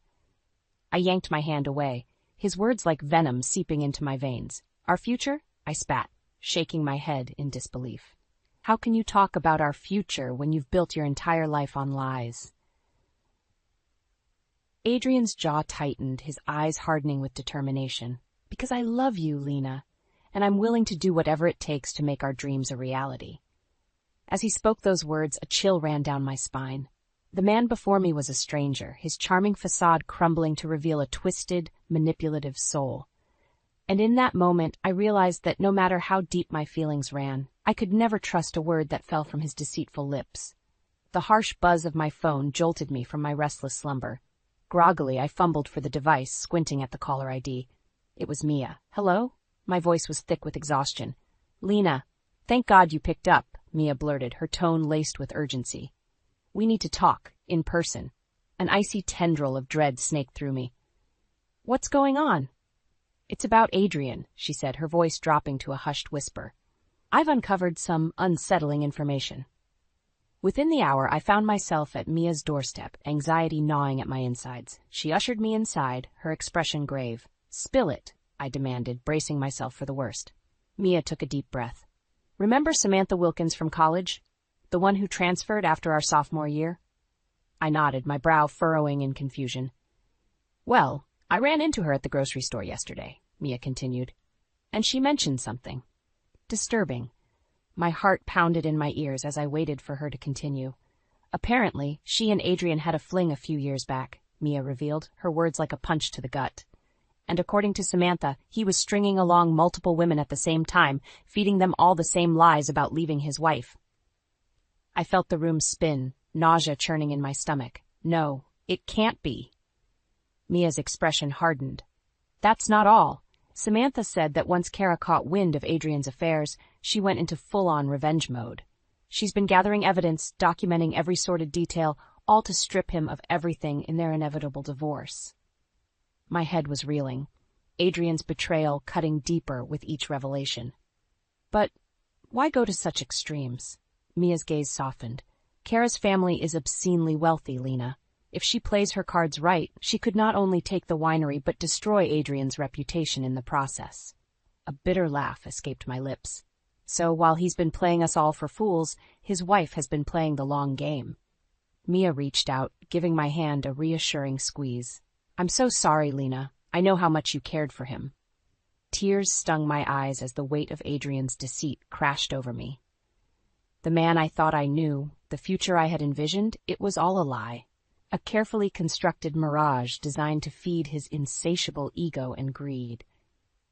But as the shock gave way to simmering rage, a newfound determination took root. Kara's methodical plotting had opened my eyes, and I silently vowed that Adrian would face the consequences of his actions. No matter what it took, I would ensure that he reaped the bitter harvest he had sown. The aroma of freshly brewed coffee wafted through the cozy cafe, but its usual comforting scent did little to soothe my frayed nerves. I clutched my mug, the warmth seeping into my palms as I replayed Mia's words in my mind, desperate to make sense of Adrian's ever-deepening web of lies. A familiar voice sliced through the ambient chatter, causing me to stiffen in my seat. It was Kara, her perfectly coiffed appearance a stark contrast to the icy venom dripping from her words. That snake has another thing coming, if he thinks I'll let him slither away unscathed, she hissed, her perfectly manicured nails drumming against the tabletop. Across from her sat a well-dressed man, his sharp features and calculating gaze marking him as a force to be reckoned with, no doubt Kara's attorney. Rest assured, Mrs. Bellamy, he replied, his tone clipped and professional. My team has compiled an ironclad case against your husband. Once we expose his sordid affairs and financial misdeeds, the courts will have no choice but to strip him of everything. Kara's crimson-painted lips curved into a vindictive smile. Good. That two-timing snake deserves to lose it all, his precious winery, his inflated ego, every last cent. My heart pounded in my chest as realization washed over me.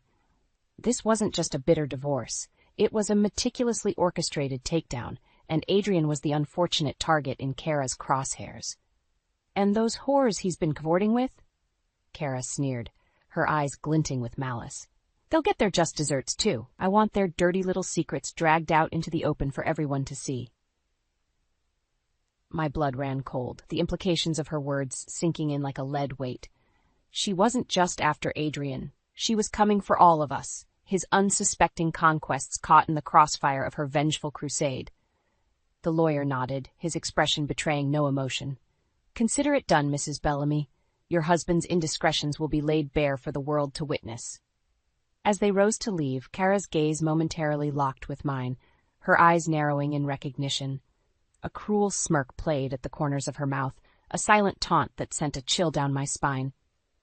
In that fleeting moment, I understood the depth of her fury, the meticulously plotted retribution that would leave no stone unturned, no secret unexposed. And as the gravity of my own role in Adrian's downfall dawned on me, a single sobering thought took root. I was well and truly caught in the crosshairs of a war I never saw coming. The winery's grand hall buzzed with excitement as guests mingled, sipping flutes of our latest vintage. But beneath the laughter and polished veneers, a storm was brewing, a reckoning that would shake the very foundations of Adrian's carefully constructed facade. I spotted him across the room, his charming smile firmly in place as he worked the crowd like a seasoned performer. My heart clenched with a potent mix of anger and remorse, the weight of his betrayal threatening to suffocate me.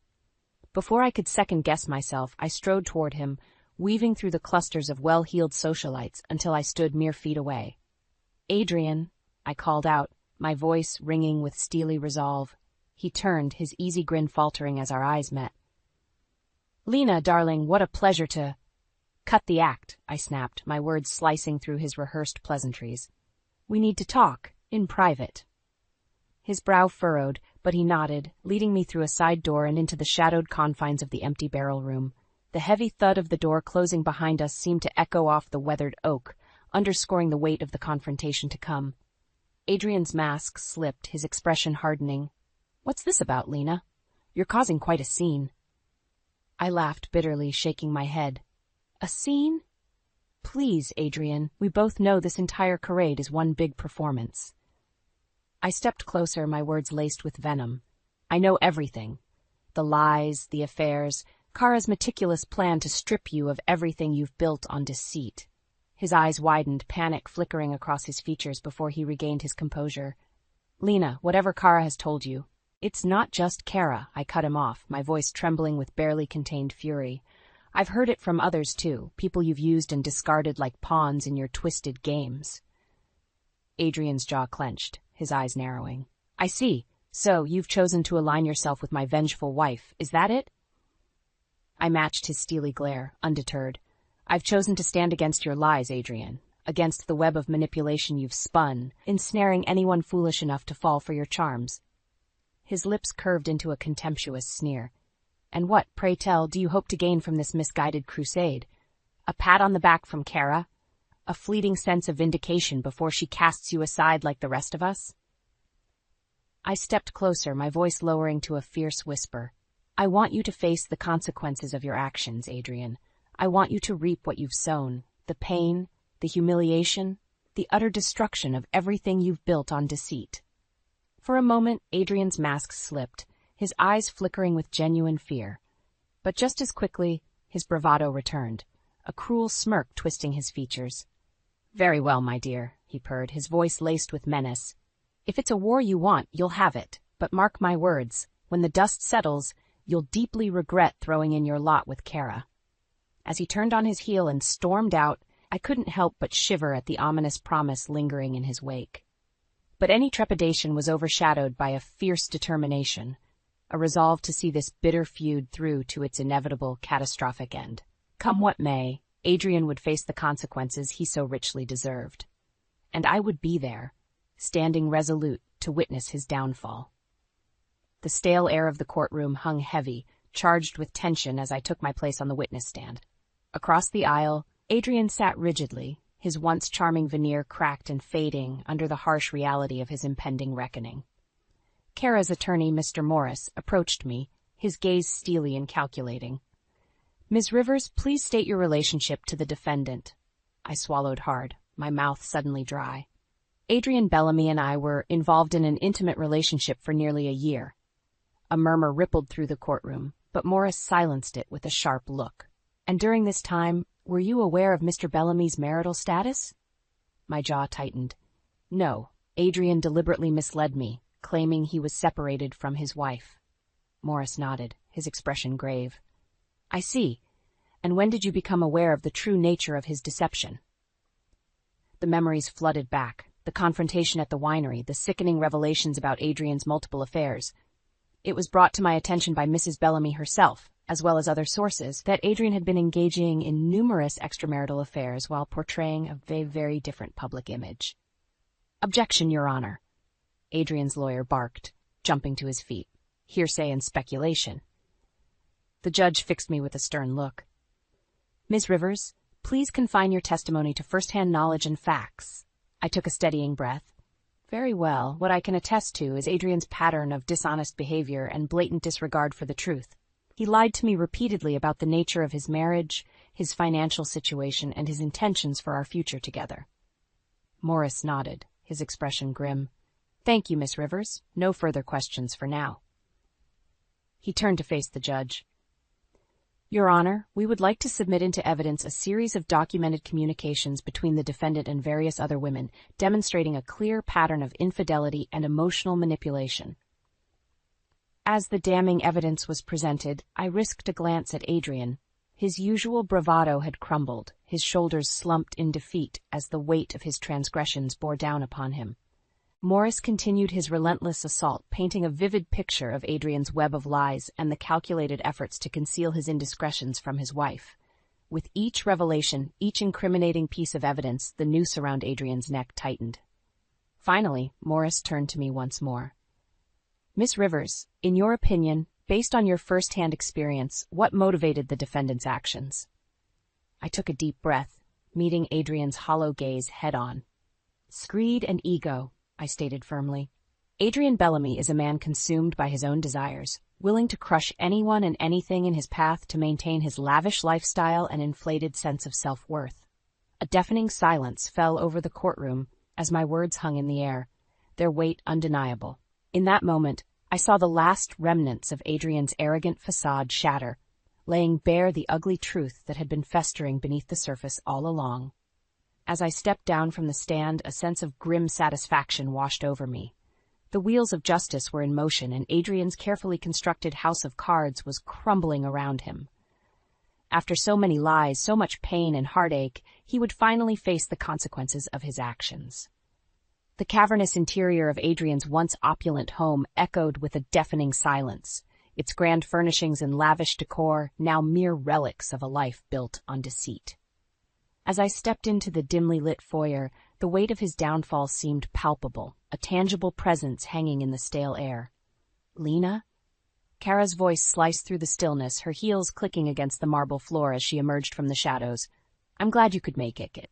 I nodded, my gaze drifting to the packed boxes lining the walls. So, it's really happening. He's losing everything. A ghost of a smile played across Kara's perfectly painted lips. Oh, it's far more than that, my dear. Adrian's reckoning has been a long time coming. She beckoned me to follow, leading me into the study, where Adrian had once spun his tangled web of lies. The remnants of his former life were scattered about, half-empty bottles of scotch, framed photos lying face down, a forgotten cigar smoldering in an ashtray. Do you know why I fought so hard to strip him of all this? Kara mused, her fingers trailing along the edge of the ornately carved desk. It wasn't just about the money or the winery. It was about unveiling the truth, about tearing down the facade he so carefully constructed. I tensed, sensing an undercurrent of something darker lurking beneath her words. What do you mean? Kara's gaze found mine, her eyes glinting with a chilling intensity. I knew about his affairs from the beginning, Lena. Every sordid tryst, every empty promise whispered in the throes of passion. I catalogued it all, biding my time until the perfect moment to strike. A shiver ran down my spine as the full extent of her meticulously plotted revenge dawned on me. You used me, us, all of his mistresses, just pawns in your game. Her delicate shoulders rose in an elegant shrug.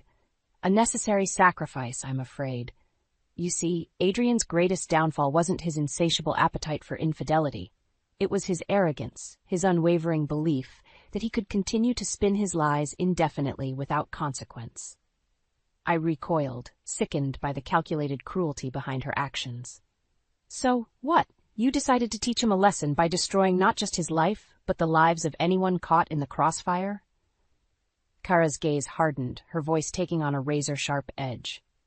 Some lessons, dear Lena, can only be learned through the harshest of methods. Adrian needed to lose everything, his wealth, his status, his fragile sense of superiority, and if collateral damage was unavoidable in that pursuit, then so be it.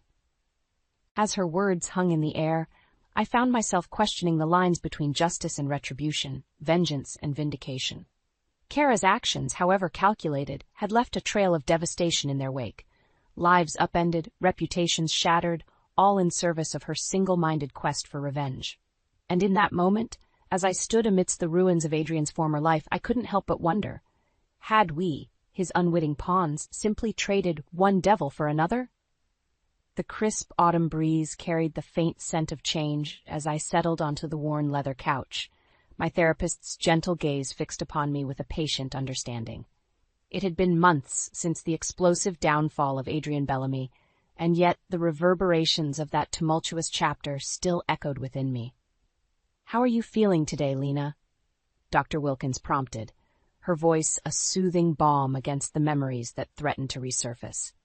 I took a steadying breath, gathering my thoughts. Better, I think. It's been a process, coming to terms with everything that happened. Her brow furrowed with concern. The sense of betrayal must have been overwhelming, not just from Adrian, but from Kara as well, using you and the others as pawns in her revenge. A rueful smile tugged at my lips. That's an understatement. For a while, I felt like I was drowning in a sea of lies and manipulation, unable to trust my own judgment.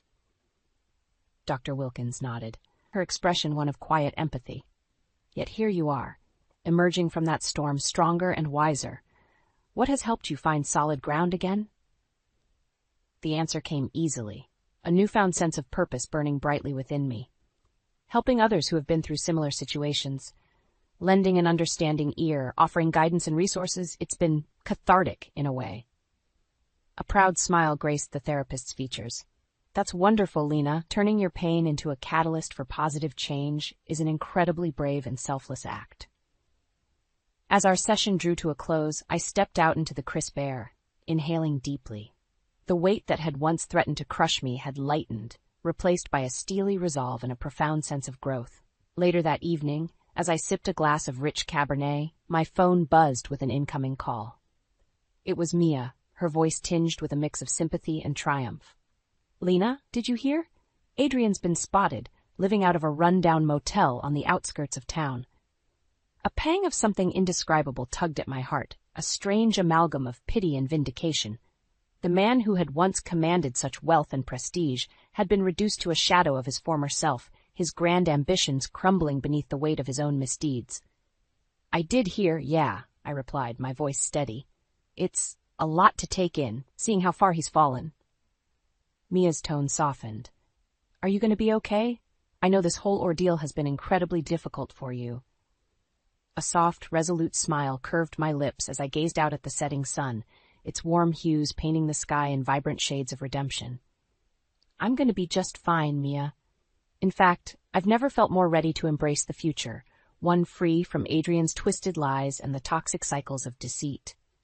As I uttered those words, a profound sense of peace washed over me, a quiet affirmation that the darkest chapters of our lives possess the power to reshape us, to forge us into beacons of strength and resilience. The road ahead was uncertain, but one thing was crystal clear. I would never again surrender my truth to the whims of those who sought to diminish it. Adrian's reign of deception had met its demise, and in its ashes, a fiercer, wiser version of myself was rising, ready to face the world on my own terms. "It's your time to step down, Della. Ron and I are moving in, and it's only fair you find a smaller place, now that you're alone," Marla said with a deceptive sweetness that didn't quite reach her eyes. The words hung in the air like a bitter aftertaste, shattering the illusion of our supposedly happy family gathering.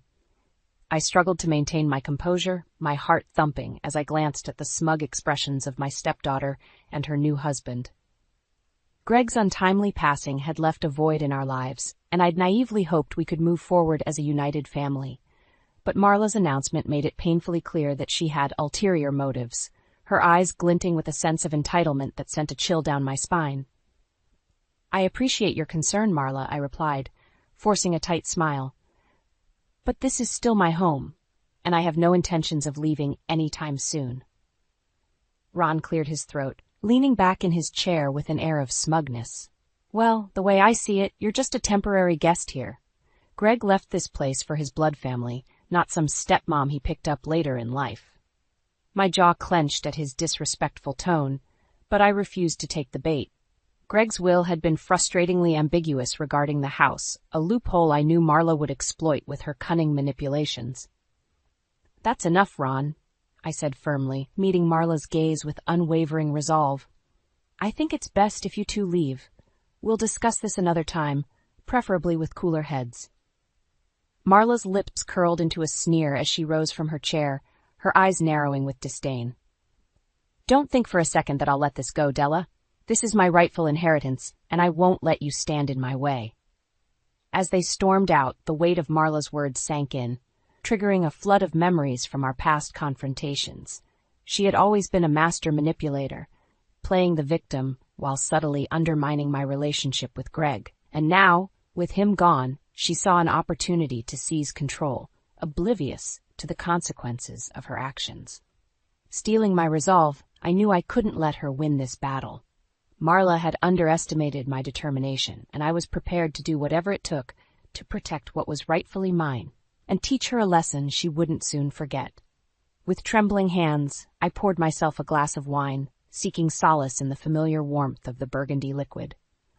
Marla's audacious announcement had left me reeling, but I refused to let her see the depths of my distress. As I settled into the plush chair in my home office, the weight of the evening's events came crashing down. Marla had always been a thorn in my side, her entitled attitude a constant source of friction within our family. But this brazen attempt to seize control of the home Greg and I had built together was a new low, even for her. I took a sip of wine, grimacing at the bitter aftertaste that mirrored the emotions swirling within me. Anger, betrayal, and a burning desire for retribution all vied for dominance, fueling a determination I hadn't felt in years. Memories of past confrontations with Marla flooded my mind, each one a stark reminder of her manipulative nature. The way she had twisted situations to paint herself as the victim, turning Greg against me with her crocodile tears and false accusations. It was a pattern I had foolishly ignored for too long, blinded by my love for Greg and the hope that she would eventually mature. But now, with Greg gone, Marla saw an opportunity to strike, her true colors shining through like a venomous snake shedding its skin. And I, the naive stepmom, had unwittingly played right into her hands by underestimating her ruthlessness. "Not this time, Marla," I muttered, downing the rest of my wine with a newfound resolve. "You've made your move, but I'm far from checkmate." I knew Marla's financial irresponsibility was her Achilles heel, a weakness I could exploit to turn the tables on her machinations. Greg's will might have been ambiguous about the house, but I had the foresight to protect myself by ensuring any transfer of ownership would be contingent on meeting specific legal conditions. Conditions I knew Marla would struggle to uphold. A sly smile crept across my face as a plan began to take shape. Marla wanted the house? Fine. I would let her have it, but on my terms. And when the time was right, when her reckless spending and entitlement caught up with her, I would be there to watch her crumble under the weight of her own hubris. Revenge, they say, is a dish best served cold. And I intended to make Marla's downfall a deliciously chilling affair, one that would teach her the harsh lessons of karma and consequence, lessons she should have learned long ago. The aroma of freshly brewed coffee mingled with the scent of determination as I sat across from my lawyer, Sarah, at our favorite local cafe. Her sharp features and no-nonsense demeanor had always put me at ease, a reassuring presence in the face of Marla's escalating antics. "So, let me get this straight," Sarah said, leaning back in her chair and studying me intently. "Marla not only demanded you vacate the house, but her husband had the audacity to imply you're just a temporary guest?" I nodded, my jaw clenching at the memory of Ron's disrespectful words. "That's the gist of it. Marla's made it abundantly clear that she intends to take over the property, regardless of my wishes or the legal implications. Sarah shook her head, a humorless chuckle escaping her lips. Unbelievable. That girl has always been a piece of work, but this takes the cake. You're telling me, I agreed, taking a sip of my coffee. But I'm not about to let her get away with it. I want to explore every legal avenue available to prevent her from pulling this stunt. Sarah's eyes gleamed with a mixture of admiration and determination. I'm glad to hear it, Della. Frankly, you've been too lenient with her in the past. It's time we fight fire with fire. As Sarah outlined my options, a plan began to take shape. While Greg's will had been frustratingly vague, there were still loopholes I could exploit to maintain control of the situation. If Marla wanted the house so badly, I would let her have it, but on my terms. Here's what we'll do, I said, leaning forward with newfound conviction. We'll draft a contract stating that ownership of the property will be transferred to Marla, but with specific conditions tied to the mortgage payments and upkeep costs. Sarah nodded, a sly grin spreading across her face. I like where you're going with this. We'll include clauses that will be difficult for her to maintain, given her financial irresponsibility. Exactly, I replied, a sense of satisfaction washing over me. And when she inevitably fails to meet those conditions, the house will revert back to my control, along with any legal repercussions for her breach of contract. Sarah let out a low whistle, her admiration evident. Della, you're a force to be reckoned with. I can't wait to see the look on Marla's face when she realizes she's walked straight into your trap. As we hammered out the details, a sense of vindication surged through me.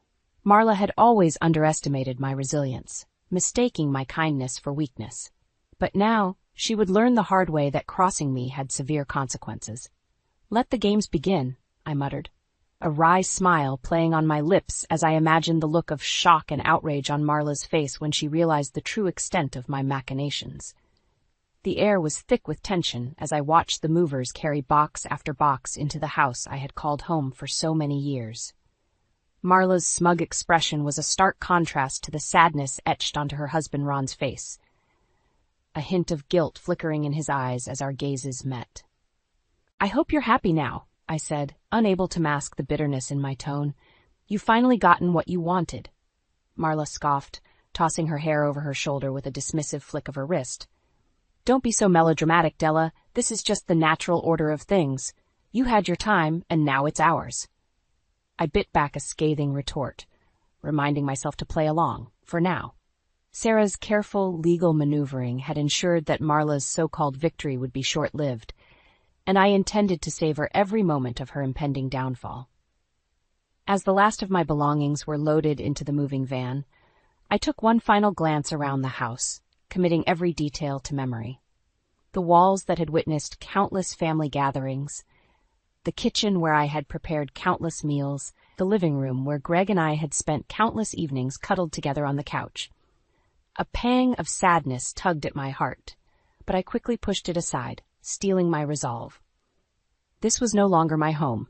It was merely a battlefield, and I was a seasoned warrior, ready to wage war against Marla's hubris. Well, I suppose this is it, I said, turning to face my stepdaughter with a practiced calm. The house is all yours, Marla. I hope you'll take good care of it. Marla's lips curved into a smug smirk, her eyes glinting with a sense of triumph that made my blood boil. Don't worry, Della. I'll make sure to keep everything in tip-top shape. After all, this is my rightful inheritance. I forced a tight smile, resisting the urge to wipe that smug grin off her face. We'll see about that, I muttered under my breath as I climbed into the waiting van. As we pulled away from the house, I couldn't help but feel a sense of anticipation bubbling within me. Unbeknownst to Marla, I had already set the wheels in motion for her inevitable downfall. A quick call to a trusted real estate agent had ensured that the property would be closely monitored, with any potential issues or foreclosure proceedings promptly reported to me. And with the carefully crafted legal conditions Sarah had woven into the transfer agreement, it was only a matter of time before Marla's financial irresponsibility caught up with her. A sly grin spread across my face as I settled into the plush seat of the van, already envisioning the look of shock and dismay on Marla's face when she realized the true extent of my machinations. "Checkmate, my dear," I murmured, watching as the house, and Marla's false sense of victory, disappeared in the rearview mirror. The modest apartment felt like a sanctuary, a haven from the chaos and betrayal that had plagued my life in recent weeks. As I unpacked the last of my belongings, a sense of calm washed over me. A calm that was tempered by a simmering determination to see my plan through to its inevitable conclusion. I had chosen this place strategically, a comfortable yet unassuming abode that would lull Marla into a false sense of complacency. She had always been one to judge based on appearances, and I knew she would revel in the idea of her once formidable stepmother being reduced to such modest living quarters. Little did she know that this was all part of my carefully orchestrated scheme. As I settled onto the plush couch, a wry smile tugged at my lips. Sarah had worked her legal magic, weaving a web of conditions and clauses into the transfer agreement that would prove to be Marla's undoing. It was only a matter of time before her reckless spending habits and financial irresponsibility caught up with her, setting the stage for the ultimate comeuppance. The sound of my phone ringing jolted me from my reverie, and I couldn't help but chuckle as I glanced at the caller ID. It was my trusted real estate agent, Cynthia, the woman tasked with keeping a close eye on the house and any potential issues that might arise. "Hello, Cynthia," I answered, my voice brimming with confidence. "I trust you have some good news for me?" "You know me too well, Della," Cynthia replied, her tone laced with a mixture of amusement and admiration. "It seems your stepdaughter has already started making waves. The bank has been in touch, reminding her about the upcoming loan renewal and the importance of maintaining a spotless credit history." I couldn't help but let out a satisfied chuckle. The loan renewal clause had been a stroke of genius on Sarah's part, a ticking time bomb that would detonate the moment Marla's financial house of cards came crumbling down. "Excellent," I said, leaning back into the couch's plush embrace. "Keep me updated on any developments, won't you, Cynthia? I have a feeling things are about to get very interesting." "You can count on it," Cynthia assured me. "I'll be sure to keep a close eye on the situation and report back any juicy details."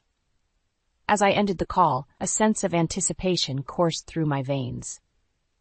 The trap had been set, and Marla was blissfully unaware of the snare tightening around her. All I had to do now was sit back and wait for her inevitable missteps to trigger the collapse of her ill-gotten gains. With a contented sigh, I reached for the remote control and turned on the television, eager to lose myself in mindless entertainment as the wheels of my revenge continued to turn in the background. "Enjoy your victory while it lasts, Marla," I murmured, a sly grin etching itself onto my features, "because when the dust settles, you'll be the one left picking up the pieces." The sound of shattering glass echoed through the once pristine hallways, punctuated by Marla's shrill screams and Ron's futile attempts to placate her. As I stepped through the front door, the scene that greeted me was one of utter chaos. A stark contrast to the orderly home I had maintained for so many years. "You idiot!" Marla shrieked, her face contorted with rage as she hurled a vase across the room, narrowly missing Ron's head. "How could you let this happen?" Ron cowered like a scolded puppy, his shoulders slumped in defeat. "I'm sorry, babe," he mumbled, his voice trembling with fear. "I thought we had more time to get our finances in order." I cleared my throat, announcing my presence with a calm that belied the inner satisfaction coursing through my veins. "Is everything all right here?" Marla whirled around, her eyes blazing with a mixture of anger and humiliation. "You!" she spat, jabbing an accusatory finger in my direction. "You did this, didn't you? You set us up with those ridiculous loan conditions, knowing we'd never be able to keep up." A wry smile tugged at the corners of my mouth as I took in the scene of Marla's unraveling. The once immaculate living room was a testament to her descent into chaos, with overturned furniture and shattered knickknacks strewn about like casualties on a battlefield. "I have no idea what you're talking about, Marla," I replied, feigning innocence. "This is simply the consequence of your own actions, or should I say, inactions?" Ron's eyes darted between us, a flicker of understanding dawning in their depths. "Babe, maybe she's right," he ventured cautiously. "We've been living way beyond our means, ignoring all the warning signs. Marla's jaw tightened, her nostrils flaring with indignation. "Don't you dare take her side," she hissed, rounding on her husband with a fury that made him flinch. "This is all part of her twisted game. She's been plotting against us from the start." I couldn't help but chuckle at the irony of her words. "You give me far too much credit, Marla," I said, taking a step closer. "The only game being played here is the one you started when you tried to take what wasn't rightfully yours." Realization began to dawn on Marla's face, her eyes widening as the pieces fell into place. The loan renewal clause, the meticulous monitoring of the property's value, the mounting debt that had spiraled out of control, it had all been a carefully orchestrated trap, and she had waltzed right into it. "You knew," she whispered, her voice laced with a mixture of awe and fury. "You knew I'd never be able to keep up with the payments, and you let me take the house anyway." I nodded, savoring the taste of her defeat. "Of course I did, dear. You see, I've learned a thing or two about the consequences of greed and entitlement over the years, lessons that you, unfortunately, have yet to grasp." As Marla sank to the floor, her carefully constructed facade of superiority crumbling around her, I couldn't help but feel a sense of vindication. The scales of justice had finally been balanced, and the price of her hubris had been paid in full. The air was thick with tension as I surveyed the wreckage of what had once been a pristine living room.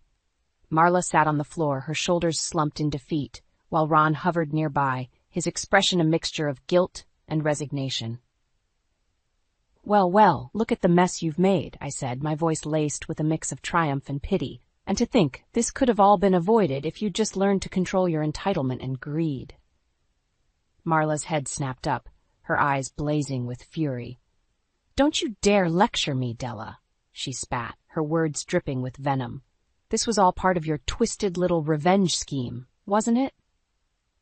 A wry smile tugged at the corners of my mouth as I met her gaze unflinchingly. "Revenge? Now why would I need to seek revenge against my own stepdaughter?" Ron shifted uncomfortably, his gaze darting between us like a spectator at a particularly intense tennis match. Maybe we should all just take a deep breath and... "Shut up, Ron," Marla snarled, cutting him off mid-sentence. "This has nothing to do with you." I couldn't help but chuckle at her outburst. "You see, Marla, that's where you're wrong. This has everything to do with the both of you and your complete disregard for consequences."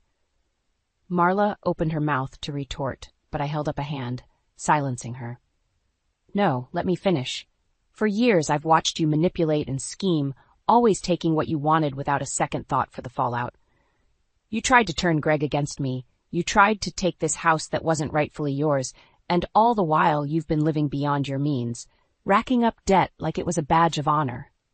Ron's brow furrowed as he processed my words, and I could see the realization dawning in his eyes. "Wait, so those loan conditions, the monitoring of the property value, that was all you?" I nodded, a sense of satisfaction washing over me. Indeed it was. I knew Marla's reckless spending habits would eventually catch up with her, so I simply facilitated the process. Marla's face contorted with rage as she struggled to her feet, her fists clenched at her sides. "You manipulative bitch," she seethed, her voice trembling with barely contained fury. "How dare you try to take what's rightfully mine?" I couldn't help but laugh at the irony of her words. "Rightfully yours? Marla, you've never understood the concept of hard work and sacrifice. This house, this life that you so desperately coveted, was built on the foundation of my blood, sweat, and tears. Greg may have left the ownership of this property ambiguous, but he knew in his heart who truly deserved it." As my words sank in, I could see the fight draining from Marla's body, her shoulders slumping in defeat. Ron, ever the passive accomplice, simply stood by silently, his expression a mixture of awe and resignation. "You played me," Marla whispered, her voice barely audible. "You let me think I had won, only to pull the rug out from under me." I nodded, a sense of vindication washing over me. "Yes, I did. And you know why? Because sometimes the only way to teach a lesson is through harsh, uncompromising consequences." As I turned to leave, I couldn't help but feel a twinge of pity for the broken woman before me. Marla had been her own worst enemy, her greed and entitlement blinding her to the reality of her actions. But as they say, karma is a bitch, and Marla had just learned that lesson the hard way. The soft ticking of the clock was the only sound that punctuated the silence as I sipped my tea, savoring the warmth and tranquility of my modest apartment.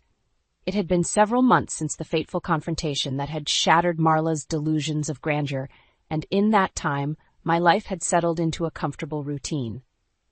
A knock at the door jolted me from my reverie, and I couldn't help but feel a twinge of apprehension as I rose to answer it. Peering through the peephole, my breath caught in my throat. It was Marla, looking more disheveled and defeated than I had ever seen her. Steeling my resolve, I pulled open the door, meeting her gaze with a measured calm. "Marla," I greeted, keeping my voice even, "to what do I owe this unexpected visit?" She shifted uncomfortably, unable to meet my eyes. I need your help, Della," she mumbled, the words seeming to stick in her throat. I raised an eyebrow, fighting back the urge to gloat at her admission of vulnerability. "My help? After everything that's happened, you still have the audacity to ask for my assistance?" Marla flinched as if I had struck her, her shoulders slumping in defeat. I know, she said, her voice laced with a weariness that tugged at my heartstrings. "I was a complete monster to you, and I don't deserve your kindness." Sighing, I stepped back and gestured for her to enter. "Well, you might as well come in and explain yourself." As she settled onto the couch, I couldn't help but notice the shadows under her eyes and the pallor of her skin, telltale signs of the stress and turmoil she had endured in recent months. "I've hit rock bottom, Della," she began, her voice barely above a whisper. "After losing the house and everything else, Ron left me. My credit score is in shambles, and I can barely make ends meet." A flicker of sympathy stirred within me, tempered by the lingering resentment of her past transgressions. "And what do you expect me to do about it?" I asked, my tone neutral. Marla's eyes glistened with unshed tears as she met my gaze. "I need guidance, Della. I need you to teach me how to pick up the pieces and start over, the right way, this time." For a long moment I studied her, searching for any hint of deceit or manipulation, but all I saw was a broken woman, humbled by the harsh lessons of consequence and karma. Finally I nodded, a small smile tugging at the corners of my mouth. "All right, Marla, I'll help you, but on my terms. This won't be an easy road, and you'll have to follow my lead without question." Relief washed over her features, and she nodded eagerly. "Anything, Della. Just tell me what to do." As I outlined the steps she would need to take, budgeting, rebuilding her credit, finding steady employment, I couldn't help but feel a sense of pride. Not for the revenge I had exacted, but for the opportunity to guide Marla onto a path of redemption and self-growth. "It won't be easy," I cautioned her. "But if you truly commit to this journey, I promise you'll emerge stronger and wiser than ever before." Marla nodded, her eyes shining with determination. "I'm ready, Della. I've learned my lesson, and I won't squander this second chance." As she left, a weight seemed to lift from my shoulders, replaced by a sense of hope for the future. Revenge might have been the catalyst that set us on this path, but in the end, it was about more than just retribution. It was about teaching the harsh lessons of life and giving someone the opportunity to rise from the ashes of their mistakes, reborn and renewed, and for that, I would always be grateful. I stared at my reflection in the mirror, practicing the fake smile I had perfected over the years. My heart sank as Melanie's cruel words replayed in my mind. "Just to be clear, you are nor never will be a part of this family. So don't expect to be at my wedding." Her icy tone cut through me like a knife, reopening old wounds I thought had long healed. I had sacrificed so much for Doug and his daughter, enduring years of hostility and rejection from Melanie, all in the hopes of one day being accepted as part of their family. It was a harsh reminder of how far I had come, from a driven career woman who once prioritized success over personal relationships to a devoted wife and stepmother. Meeting Doug at that corporate event years ago had been a whirlwind romance, and his warmth and earnestness had melted my icy exterior. Little did I know that marrying a single father would be the greatest challenge of my life. Melanie, then a precocious 10-year-old, had made it clear from the start that I was an unwelcome intruder in her world. My attempts at bonding were met with indifference or outright hostility. The forgotten lunchboxes, the skipped school events, and the blatant disrespect were all painful reminders that I would never truly be accepted as her mother. Doug tried his best to bridge the gap, but even he couldn't control Melanie's escalating defiance as she entered her teenage years. The lies, the stolen money, and the constant arguments strained our marriage to its limits. And now, as Melanie prepared to marry Trent, a wealthy architect from a prominent family, she had made it abundantly clear that I would never be a part of her life. Her hurtful words, "You're just an ATM and a maid, my real mom's family, not you," had shattered any remaining hope I harbored. But this time I wouldn't sit idly by and accept her cruelty. A plan was forming in my mind. A carefully orchestrated revenge that would expose Melanie's true colors and the deceit she had woven around her perfect life. As I looked into the mirror, I saw a steely determination in my eyes, a resolve born from years of hurt and rejection. This time I would be the one holding the cards, and Melanie would learn the hard way that actions have consequences. I couldn't help but smile as I reminisced about the day I first met Doug. It was at a corporate event, and I was immediately drawn to his warm, genuine demeanor. Little did I know that our chance encounter would lead to a whirlwind romance and a life-altering decision. Doug was a divorced father of one, and his 10-year-old daughter Melanie was his world. He spoke of her with such pride and adoration that I couldn't help but be charmed. When he asked me out for coffee, I agreed without hesitation, intrigued by this man who seemed to have his priorities in order. Over the next few months, our connection deepened, and I found myself falling for Doug's kindness and unwavering devotion to his daughter. He was a stark contrast to the ruthless corporate world I was accustomed to, and his gentle nature was a breath of fresh air. It wasn't long before Doug proposed, and I said yes without a second thought. I was ready to take on the role of a stepmother, confident that with time and effort, Melanie would come to accept me as part of her family. Little did I know that the road ahead would be paved with obstacles and heartbreak. From the moment I moved in, Melanie made it clear that I was an unwelcome intruder. Her icy glares and cold shoulders were a constant reminder that I was an outsider in her world. I tried everything I could to connect with her, from baking her favorite treats to attending her school events, but she remained distant and aloof. "Why don't you just leave us alone?"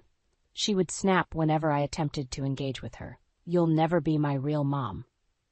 Doug tried to intervene, but Melanie's defiance only grew stronger as she entered her teenage years. She began skipping school, lying to us, and even stealing money from my purse. Each incident was like a dagger to my heart, and I couldn't help but question whether I had made the right decision in marrying into this family. "Please, Melanie, give Rita a chance," Doug would plead, his voice laced with desperation. "She loves you like her own." But Melanie was having none of it. "She's not my mother, and she never will be," she would snarl, her eyes filled with disdain. As the years passed, the rift between us only widened, and I found myself retreating into my work as a means of escape. I had sacrificed so much for this family, and yet I felt like a stranger in my own home. But now, with Melanie's wedding looming, I couldn't help but feel a glimmer of hope. Perhaps this would be the turning point, the moment when she would finally accept me as part of her life. Little did I know that her cruelty would reach new heights, shattering any remaining illusions I had about our relationship. As Melanie entered her teenage years, her defiance and hostility towards me reached new heights. I couldn't count the number of times I had come home to find her room in disarray, clothes strewn across the floor, and the lingering scent of smoke hanging in the air. "Melanie, we need to talk about this," I would say, my voice trembling with a mixture of frustration and concern. She would simply roll her eyes and brush me off with a dismissive wave of her hand. "Mind your own business. You're not my mother." Those words, uttered with such venom, never failed to cut me deep. I had tried so hard to be a positive influence in her life, to be the supportive and nurturing figure she so desperately needed, but my efforts were met with nothing but contempt. Doug, bless his heart, did his best to mediate the situation, but even his pleas fell on deaf ears. "Melanie, please show some respect," he would say, his brow furrowed with worry. "Rita is trying her best." "Trying her best at what?" Melanie would snarl, her eyes narrowing with disdain. "Trying to replace my real mom? Well, newsflash, it's never going to happen." Her words stung like a slap to the face. and I couldn't help but feel like a failure. No matter how hard I tried, I could never seem to bridge the gap between us. Things only got worse as Melanie's rebellion escalated. She began skipping school, lying about her whereabouts, and even stealing money from my purse to fund her escapades.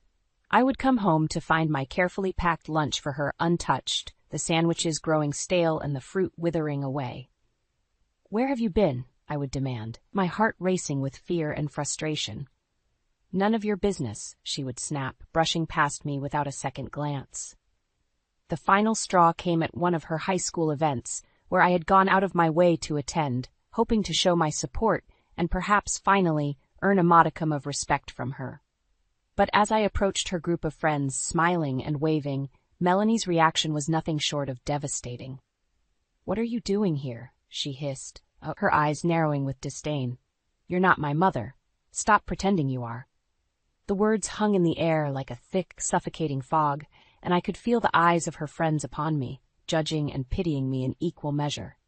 In that moment, I had never felt more embarrassed, more humiliated, and more like an outsider in my own family. As I retreated, hot tears stinging my eyes, I couldn't help but wonder how much more of Melanie's cruelty I could endure. I had sacrificed so much for this family, for the dream of being accepted and loved, but it seemed like a lost cause.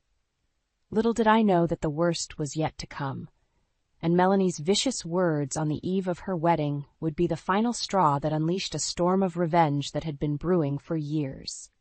When Melanie announced her engagement to Trent, a young, ambitious architect from a wealthy family, I couldn't help but feel a glimmer of hope.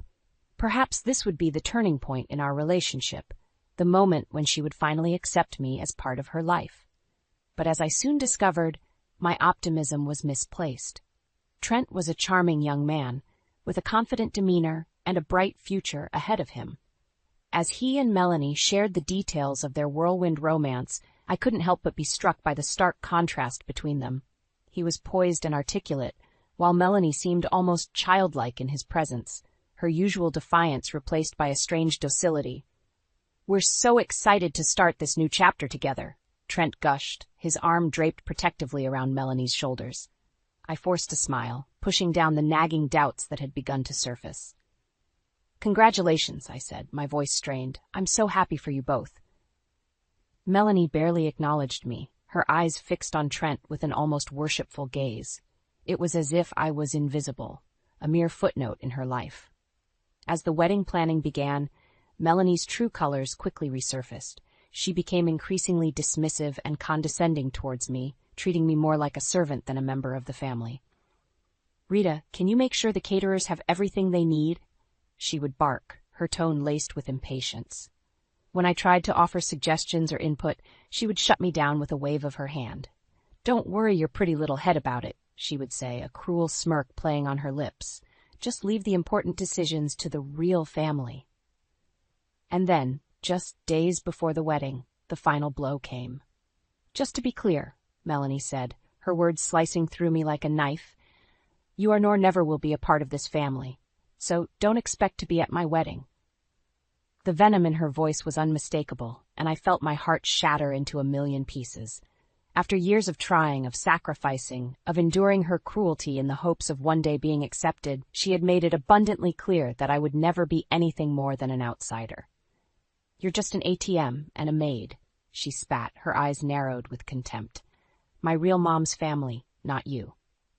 In that moment, something shifted within me.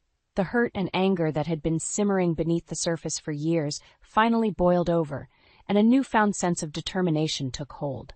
I would no longer be the victim, the one who cowered and accepted her abuse. It was time for me to take control, to orchestrate a plan that would bring Melanie's carefully constructed world crashing down around her. As I watched her fawn over Trent and his wealthy family, a seed of an idea began to take root. If she wanted to treat me like an outsider, then I would make sure she got her wish, and so much more. The wheels were in motion, and Melanie's precious wedding day would be the stage for a revenge years in the making. With a newfound determination burning within me, I set my plan into motion. Melanie thought she could treat me like an outsider, like a mere servant in her grand scheme of things. Well, she was about to learn just how wrong she was. I started by discreetly digging into her financial records, scouring through bank statements and credit card bills. It didn't take long to uncover a trail of deceit and mishandling that would make even the most seasoned con artist blush. Hidden bank accounts, credit cards maxed out on extravagant purchases, and a lifestyle far beyond what her meager income could support. It was all there, laid bare before my eyes. Melanie had been living a lie, and I had the evidence to prove it. At first, Doug was hesitant when I presented my findings to him. He had always been the peacekeeper, the one who tried to smooth over the tensions between Melanie and me. But as the depth of her deception became clear, even he couldn't deny the gravity of the situation. "This is serious, Rita," he said, his brow furrowed with concern. "If what you're saying is true, she could be facing legal consequences." I nodded, my jaw set in determination. "Believe me, it's all true. And it's time she learns that actions have consequences." With Doug reluctantly on board, I began to meticulously plan my revenge. Every detail had to be perfect, every move calculated to ensure maximum impact on Melanie's precious wedding day. I reached out to my network of contacts, calling in favors and greasing palms to ensure that the right people would be in the right place at the right time. It was a delicate dance, a high-stakes game of chess where one wrong move could topple the entire house of cards.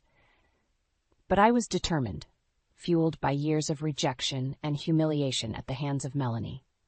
This was my moment, my chance to finally take control and show her just how far I was willing to go to protect myself and my family. As the wedding day drew closer, the tension in our household was palpable. Melanie strutted around like a queen, barking orders and treating us all like her personal servants. Doug tried his best to keep the peace, but even he couldn't hide the concern etched onto his face. "Are you sure about this, Rita?" he asked me one night, his voice hushed and tinged with worry. I gave him a reassuring squeeze on the shoulder, my confidence unwavering. "Trust me, Doug. It's time for Melanie to face the consequences of her actions." And as I finalized the last details of my plan, I couldn't help but feel a sense of anticipation coursing through my veins. Melanie had no idea what was coming, no inkling of the storm that was about to descend upon her carefully curated world. The stage was set, and the curtain was about to rise on what promised to be the most dramatic and satisfying revenge I had ever orchestrated. The wedding day dawned bright and sunny, a stark contrast to the storm that was about to unfold. As Doug and I arrived at the lavish venue, I could feel the anticipation building in the pit of my stomach. This was it, the moment I had been carefully orchestrating for months. Melanie, resplendent in her white gown, was already ensconced in the bridal suite, surrounded by her attendants and a flurry of activity. She barely acknowledged our presence, too caught up in the whirlwind of her own self-importance. "Just make sure you stay out of the way," she snapped at me, her eyes narrowed with disdain. "This is my day, and I won't have you ruining it." I forced a smile, nodding obediently. "Of course, Melanie, whatever you say." As the guests began to arrive, the tension in the air was palpable. Trent's family, with their impeccable pedigree and designer outfits, mingled among the crowd, casting disapproving glances in our direction. Doug fidgeted nervously beside me, his fingers tapping against his leg in a restless rhythm. "Are you sure about this, Rita?" he whispered, his voice laced with concern. I gave his hand a reassuring squeeze, my resolve unwavering. "Trust me, Doug, it's time for the truth to come out." As the ceremony began, I couldn't help but feel a sense of exhilaration coursing through my veins. The first domino was about to fall, setting off a chain reaction that would shatter Melanie's carefully constructed facade. And then, just as the officiant was about to begin the vows, a commotion erupted at the back of the venue. All eyes turned to see a delivery man pushing his way through the crowd, a large envelope clutched in his hand.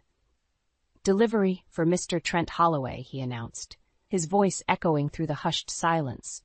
Trent's brow furrowed in confusion as he stepped forward to accept the package. "What is this?" he muttered, tearing open the envelope. That's when all hell broke loose. As Trent rifled through the contents of the envelope, his face contorted into a mask of shock and fury. "What is the meaning of this?" he bellowed, his voice trembling with rage. Melanie's eyes widened in panic as she rushed to his side.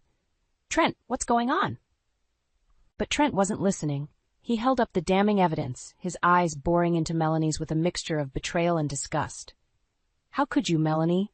All these lies, all this deception?" The guests erupted into a flurry of whispers and gasps, their perfectly coiffed heads swiveling between the two like spectators at a tennis match. Melanie's face drained of color, her lips trembling as she tried to formulate a response. "Trent, I can explain." But it was too late. The truth was out, and there was no going back. As Trent continued to confront Melanie, laying bare her web of lies and financial misdeeds, I couldn't help but feel a sense of satisfaction washing over me. This was it, the moment I had been waiting for, the moment when Melanie's cruelty and deceit would finally come crashing down around her. "Trent, how could you do this now?" she screamed, her voice shrill and desperate. But Trent was having none of it.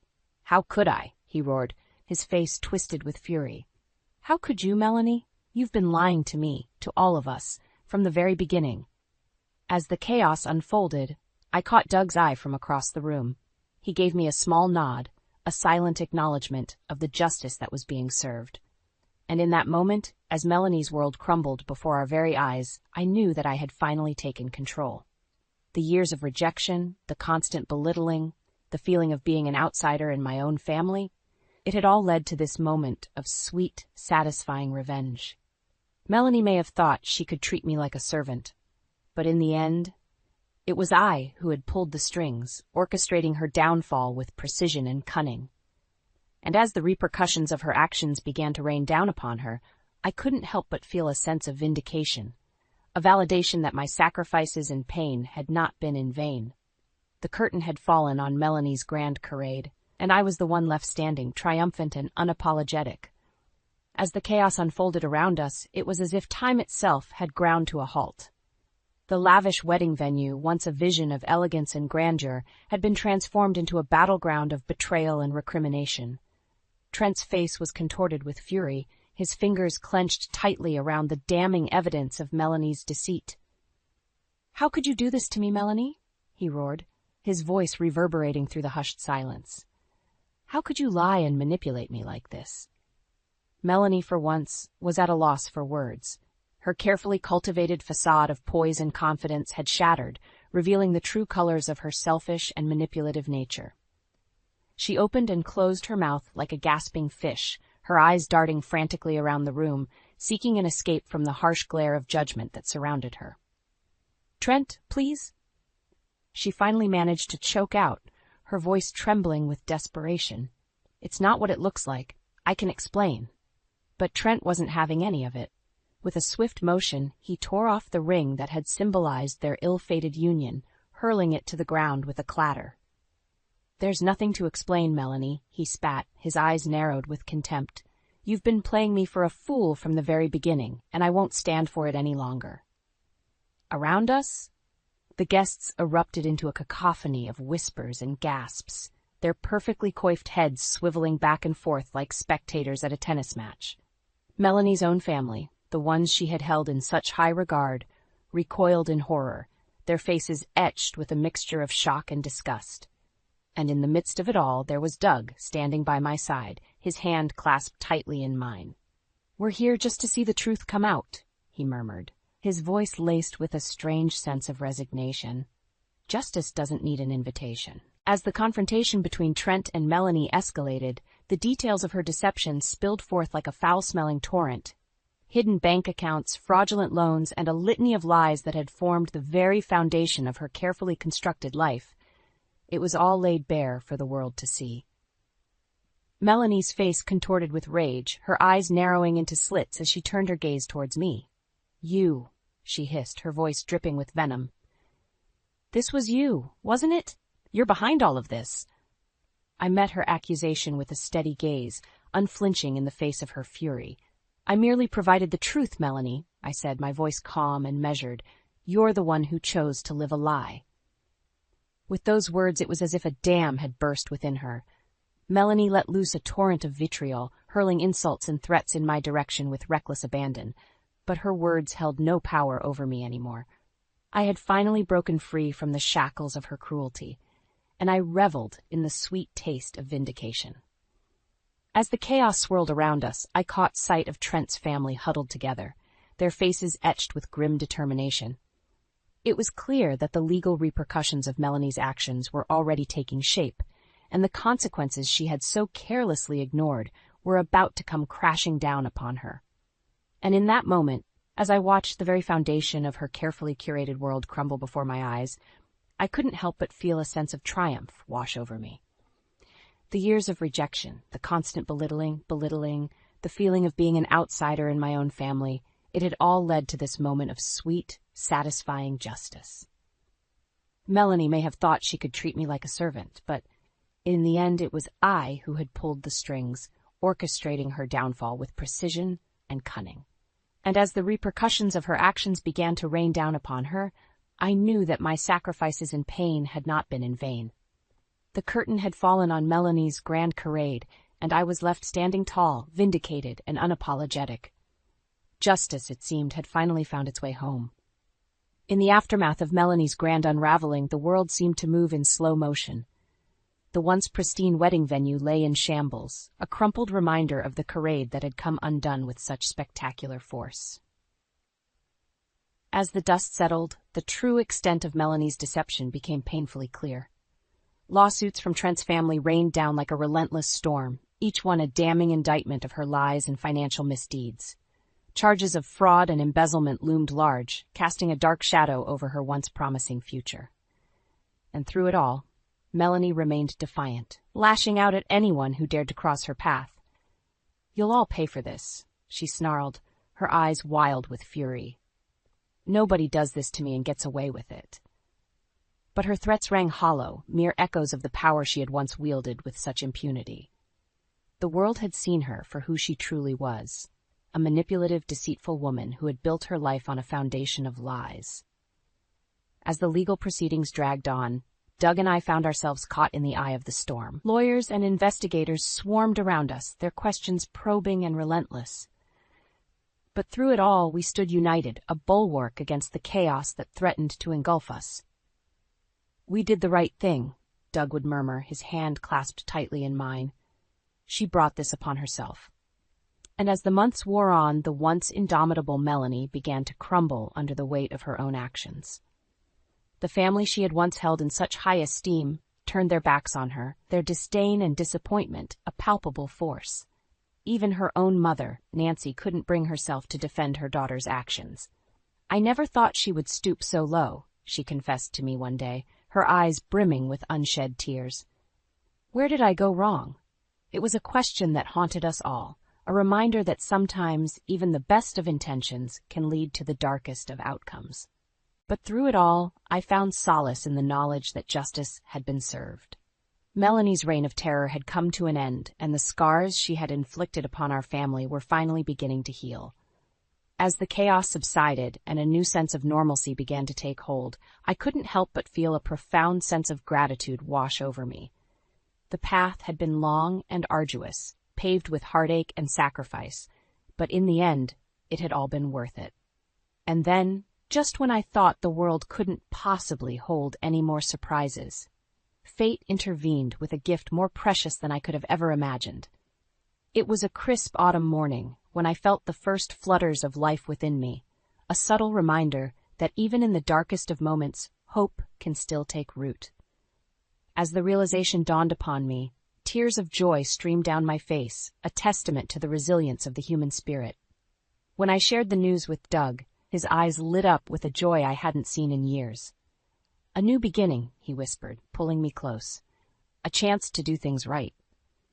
And as we stood there basking in the warmth of our newfound happiness, I couldn't help but feel a sense of peace wash over me. The past had been a tumultuous journey, but now, with the weight of Melanie's cruelty lifted from our shoulders, we were free to embrace the future with open arms. This time, I vowed, things would be different. Our family would be built on a foundation of love, respect, and understanding, a stark contrast to the pain and betrayal that had once threatened to tear us apart. As I cradled my growing belly, I couldn't help but smile at the thought of the little life growing within me. This child would know only love, only acceptance, and would never have to endure the heartache that had once been our constant companion. The storm had passed, and in its wake, a new dawn was breaking, one filled with hope, forgiveness, and the promise of a brighter tomorrow. I stared at Chris's still body, numb with shock and grief.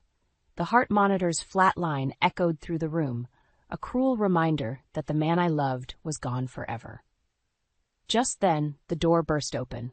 Emily stormed in, her face contorted with rage. "You think you can pretend to care for me now after everything you've done?"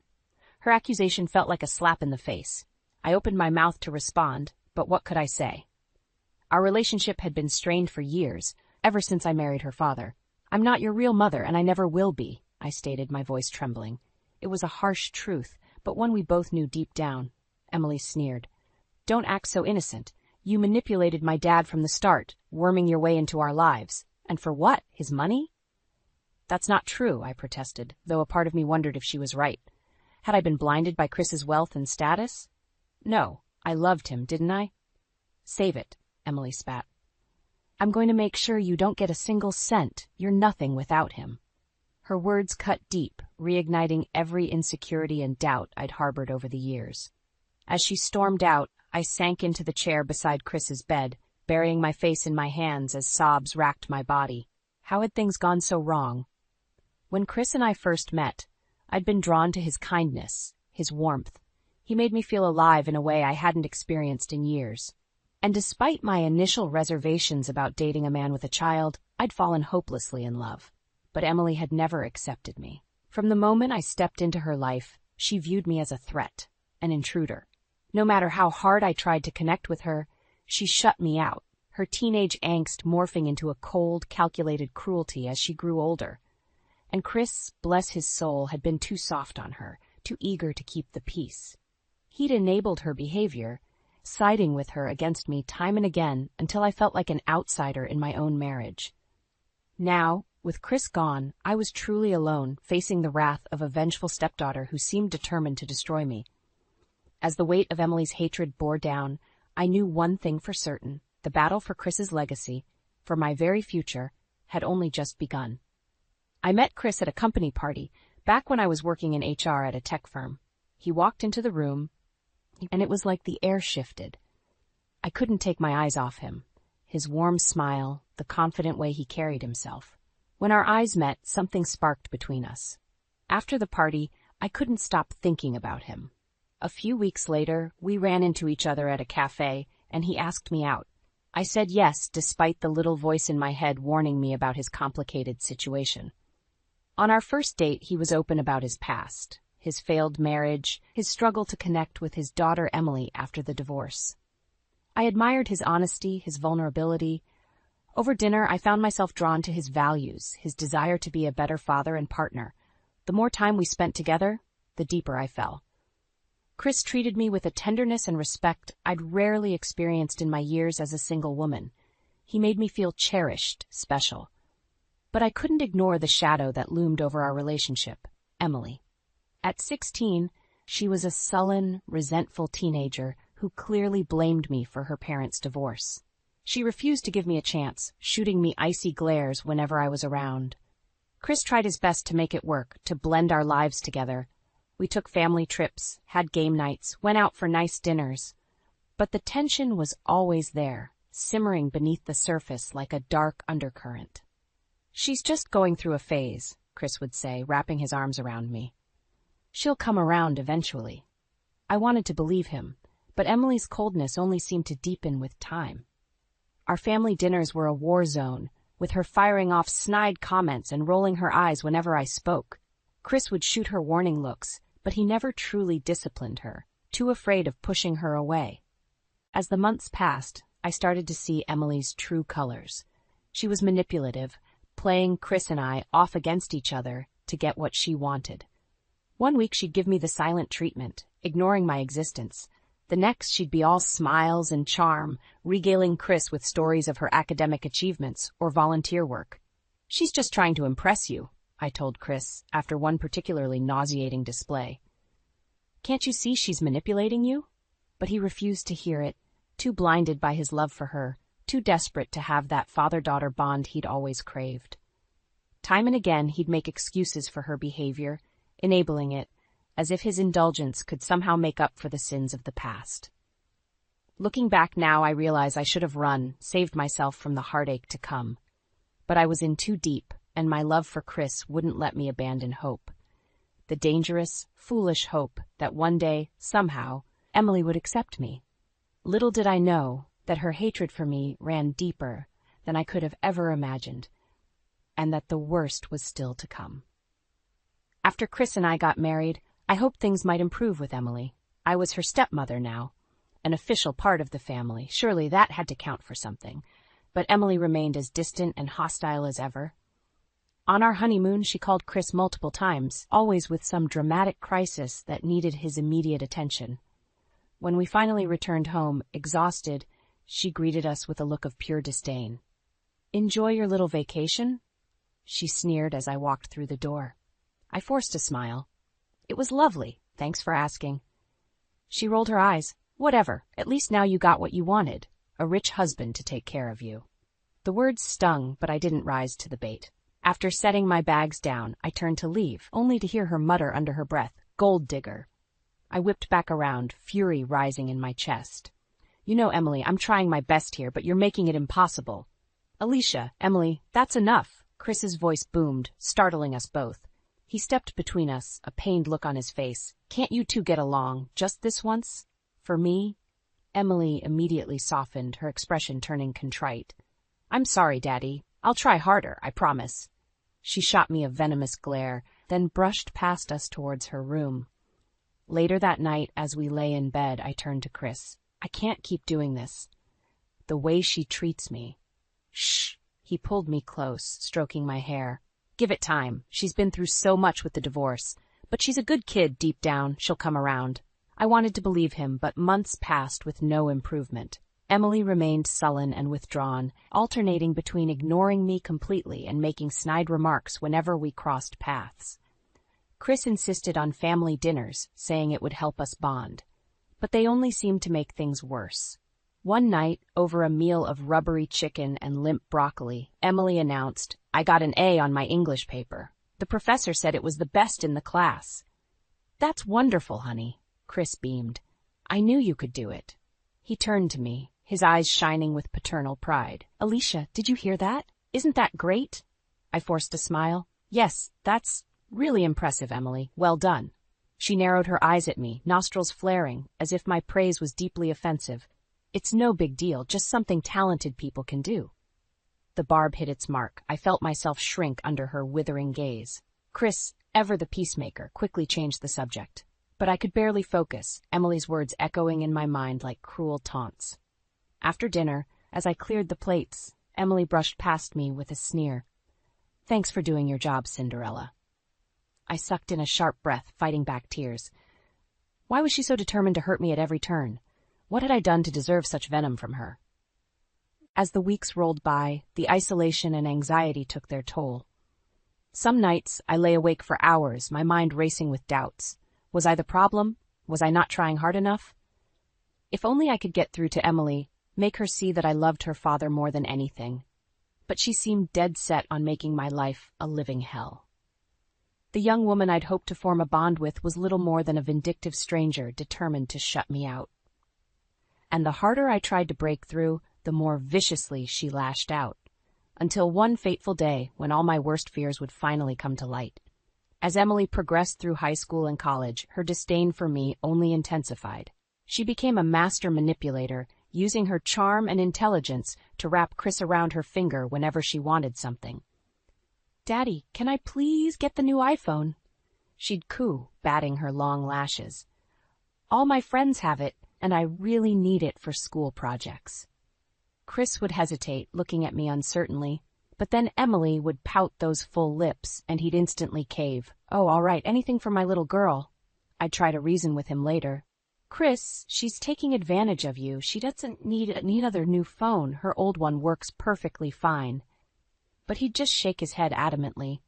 "Alicia, you don't understand. I have to make up for all the years I missed when she was growing up. Just let me do this for her, okay?"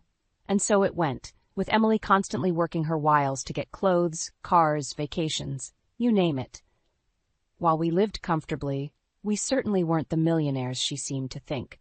But Chris never put his foot down, blindly indulging her every whim, no matter how outrageous or expensive. "Stop spoiling her rotten," I'd snap at him during our worst fights. "You're only encouraging her entitled, manipulative behavior." Chris's brow would furrow, anger flashing in his eyes. "Don't you dare talk about my daughter that way. She's been through enough. The least I can do is give her what she wants." His words sliced through me, the implication clear. Emily's needs would always come before mine. Before us. During Emily's college years, she pulled similar stunts to earn Chris's approval, regaling him with tales of her academic achievements and grand future plans, all while throwing me contemptuous glances, making it clear I'd never be a part of that brighter future she dreamed of. "I got an internship at a prestigious law firm," she announced one night at dinner, chin raised defiantly as she stared me down. "They said I'm on track to be a partner after I finish my degree." "That's wonderful, pumpkin," Chris gushed, looking at her with naked pride. He turned to me expectantly. "Alicia, doesn't that sound impressive?" I forced a tight smile. "Yes, very impressive. Congratulations, Emily." She sneered at my lukewarm praise. "You could at least try to act like you care about my accomplishments." The hurt must have shown on my face because Chris immediately turned on me with a glare. "She's right, Alicia. You could be a bit more supportive." My cheeks burned with humiliation as his words washed over me. What did I have to do? Grovel at her feet? This pattern continued for years. Emily constantly one-upping me and rubbing her triumphs in my face, Chris fawning over her while admonishing me for not being sufficiently awed by his precious daughter's perfection. By the time Emily finished college and began working, the resentment and bitterness had driven an unbridgeable chasm in my marriage. We could barely look at each other without dredging up the emotional scars, the unhealed wounds of two parents caught in the merciless grip of divided loyalties. "I love you, Alicia, but she's my little girl," Chris would say helplessly during our worst clashes, as if those words could somehow justify or excuse the hell my life had become. I understood in a way. Emily was his flesh and blood, the living embodiment of the family he'd lost through his own failings. Making it up to her, regaining her approval, it had become his singular obsession. But at what cost? By allowing her hatred and manipulation to fester unchecked, Chris had enabled a rift that may never be mendable, a rift that would soon tear our whole world asunder. Little did I know that the worst was still to come, and that Chris's death would be the spark that ignited Emily's rage into an unholy blaze of vengeance. I'll never forget the night Chris died. We were having one of our usual tense dinners, the air thick with unspoken resentments. Emily had just announced some new career triumph, basking in her father's adoring praise while shooting me smug looks from across the table. Suddenly, Chris gasped and clutched at his chest, his face drained of color. "Al! Alicia!" In an instant, I was by his side as he crumpled from his chair. "Chris! Oh my God! Somebody call 911!" Emily just stood there, eyes wide with shock, making no move to help. I shot her a pleading look as I cradled Chris's head in my lap. "Emily, please, your father needs help." That seemed to snap her out of her daze. She fumbled for her phone with trembling hands and dialed emergency services. I stroked Chris's clammy forehead, murmuring desperate reassurances that everything would be okay, but his eyes had already taken on a glassy, distant look. His lips moved soundlessly as the life drained from his stricken body. The paramedics arrived and worked furiously to resuscitate him. But it was too late. Chris was gone, claimed by a massive heart attack at just 50 years old. I remember letting out a wail of anguished grief as they gently pulled me away, the love of my life now still and lifeless on the floor. Emily collapsed into a chair, face white as a sheet, looking more lost and afraid than I'd ever seen her. At the hospital, after they'd taken Chris away, Emily turned on me with undisguised fury burning in her red-rimmed eyes. You monster," she cried, her voice dripping with venom. "You think you can pretend to care for me now, after everything you've done? After how you treated my dad?" I recoiled, struck by the naked hatred radiating from her slight frame. "Emily, what are you talking about? I loved your father with all my heart." "Don't give me that crap." She jabbed a finger at my chest, her whole body trembling with rage. "You manipulated him from the start. wormed your way into our lives to get your hands on his money. Tears stung my eyes as her vicious words cut deep. That's not true at all. Chris and I... Save it, she spat. I'm going to make sure you don't get a single cent from him. You're nothing now that he's gone. A lump formed in my throat as the weight of her threat hit me. Oh, God, with Chris deceased, what would happen to me? To my whole life? The next few days were a blur of funeral arrangements and grieving relatives.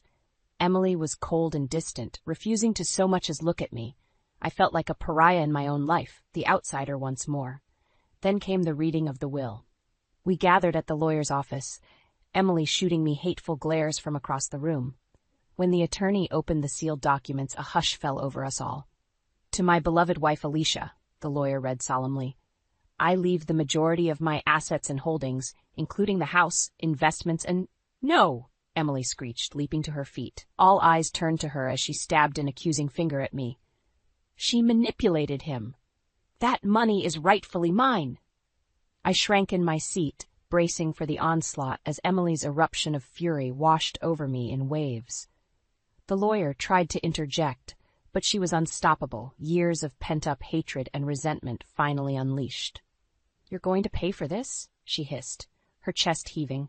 If it's the last thing I do, I'll make you suffer for what you've done to my family. You hear me? You're going to wish you never laid eyes on us.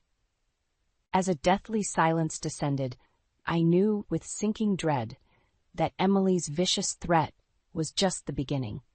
The battle lines had been drawn, and I was about to find myself in the fight of my life.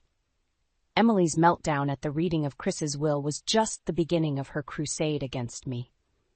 In the days that followed, she launched into a relentless campaign of harassment and intimidation. That money should be mine, she'd scream whenever she saw me. You manipulated my dad into cutting me out. Her angry accusations followed me everywhere, the grocery store, the gym, even taking out the trash. She seemed determined to make my life a living hell at every turn. One afternoon, I arrived home from running errands to find her camped out on my front porch, eyes blazing with fury. There you are, you lying, gold-digging witch, she spat as I approached. Did you really think you could just take everything from me like that? I sighed wearily. Emily, please. Your father wanted me taken care of after he was gone. That's all this is. Bullshit! She shot to her feet, fists clenched. I know you poisoned his mind against me over the years, turned him against his own flesh and blood. That's not true at all, I said, struggling to keep my voice even. I never tried to come between you two. Chris loved you more than anything. Emily barked a harsh laugh. Yeah, and look where that got him, dead before his time, while you swooped in like a vulture to pick over the remains. The cruel words lanced through me like daggers. I blinked back tears, suddenly regretting my fruitless attempts to reason with her. Just go, Emily, I said quietly, before one of us says something we can't take back. For a beat, her face contorted in an almost feral snarl. Then, without warning, she lunged at me, hands outstretched like talons. I gasped and stumbled back as she made a grab for my hair, her long nails raking my cheek. You evil, manipulative bitch. Instinctively, I shoved her away, sending her staggering backwards.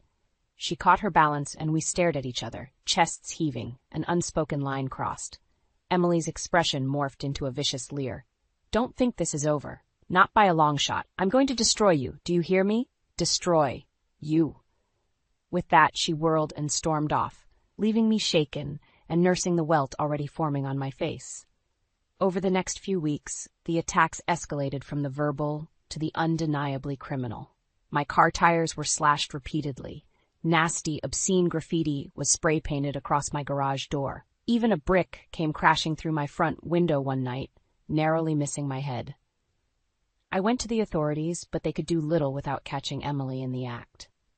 She was careful to leave no fingerprints or witnesses, her bright future as a hotshot lawyer always at the forefront of her calculated attacks. Please, you have to do something, I begged the detective assigned to my case. She's unhinged, a complete danger to herself and others. The gruff officer just shrugged, unmoved. Look, lady, I get that you're going through a tough time, but without hard evidence, there's not much we can do about a family dispute over some money. My protests fell on deaf ears. Emily had me cornered, and she knew it. The assaults just kept coming. Vile letters filled with threats and accusations, scratches along the sides of my car, and that malicious presence always lurking. I became afraid to leave my own home, jumping at every sudden noise or movement. The stress and fear were taking a heavy toll, both emotionally and physically. Some nights I lay awake for hours, haunted by memories of Chris's warm smile and gentle touch, things I'd likely never experience again. That's when I realized with sinking dread that Emily's revenge went far deeper than mere money or inheritance. This was about stripping me of everything: my home, my safety, my very identity as Chris's wife, until I had nothing left but the torment of her hatred bearing down like a crushing weight. Something had to be done. I couldn't go on living like this, a prisoner in my own life. It was time to fight back, no matter how ugly or painful it became. Little did I know that confronting Emily's cruelty head-on would blow the lid off an even darker, more disturbing truth, and set me on a collision course from which there could be no return. I realized Emily's vendetta against me went far deeper than just jealousy or resentment over the inheritance.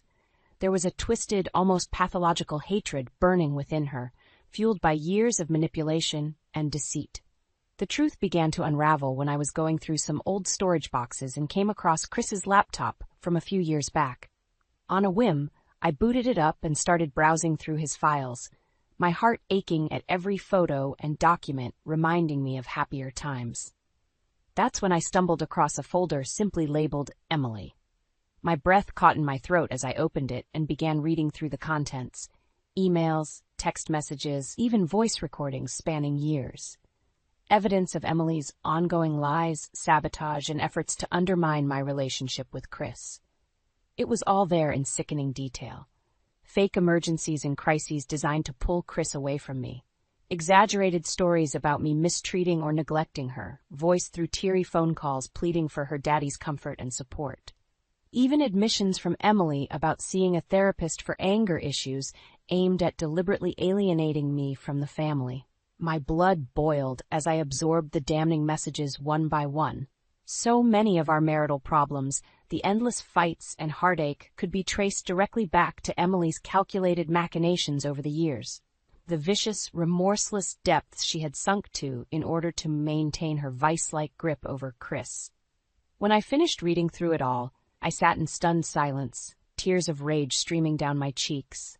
This whole time she had been gaslighting not just me, but her own father as well, playing us both like finely tuned instruments in her twisted campaign of sociopathic jealousy. That night, when Emily came barging into my home yet again to hurl more vile accusations, I was ready.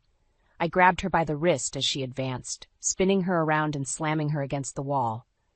"Let go of me," she snarled, struggling against my grip.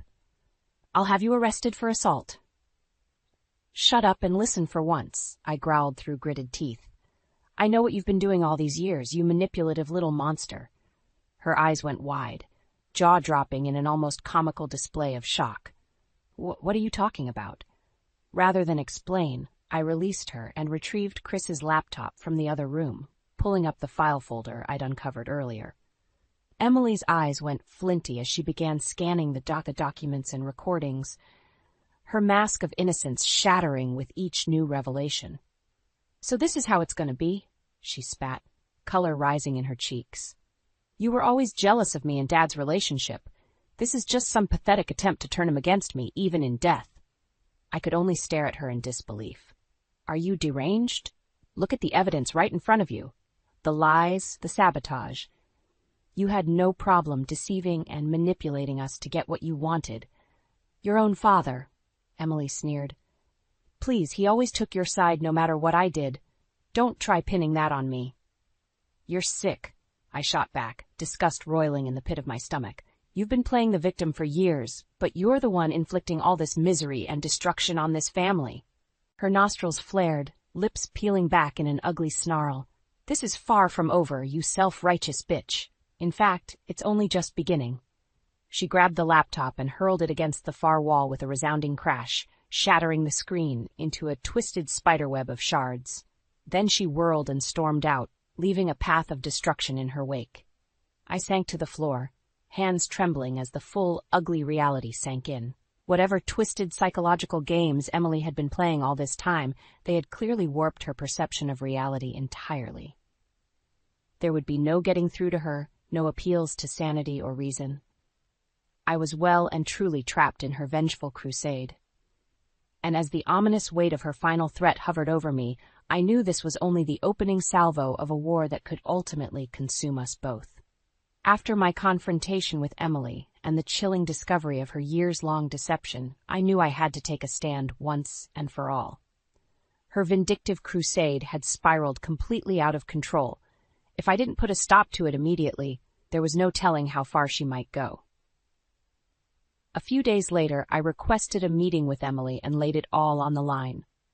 We convened at a stuffy corporate office downtown, the air thick with distrust and barely concealed hostility. Emily swept in, wearing a power suit and permanent sneer, all false bravado and entitlement. Well, if it isn't the wicked stepmonster herself, to what do I owe this dubious pleasure? I squared my shoulders, mustering every ounce of resolve. Cut the act, Emily. We're done playing games here. Oh? She arched an immaculately groomed eyebrow. Is that so? Because from where I'm sitting, you're the one who needs to quit while you're behind. Jaw clenched. I slid a thick manila envelope across the table towards her. I have ironclad proof of your years of manipulation and sabotage.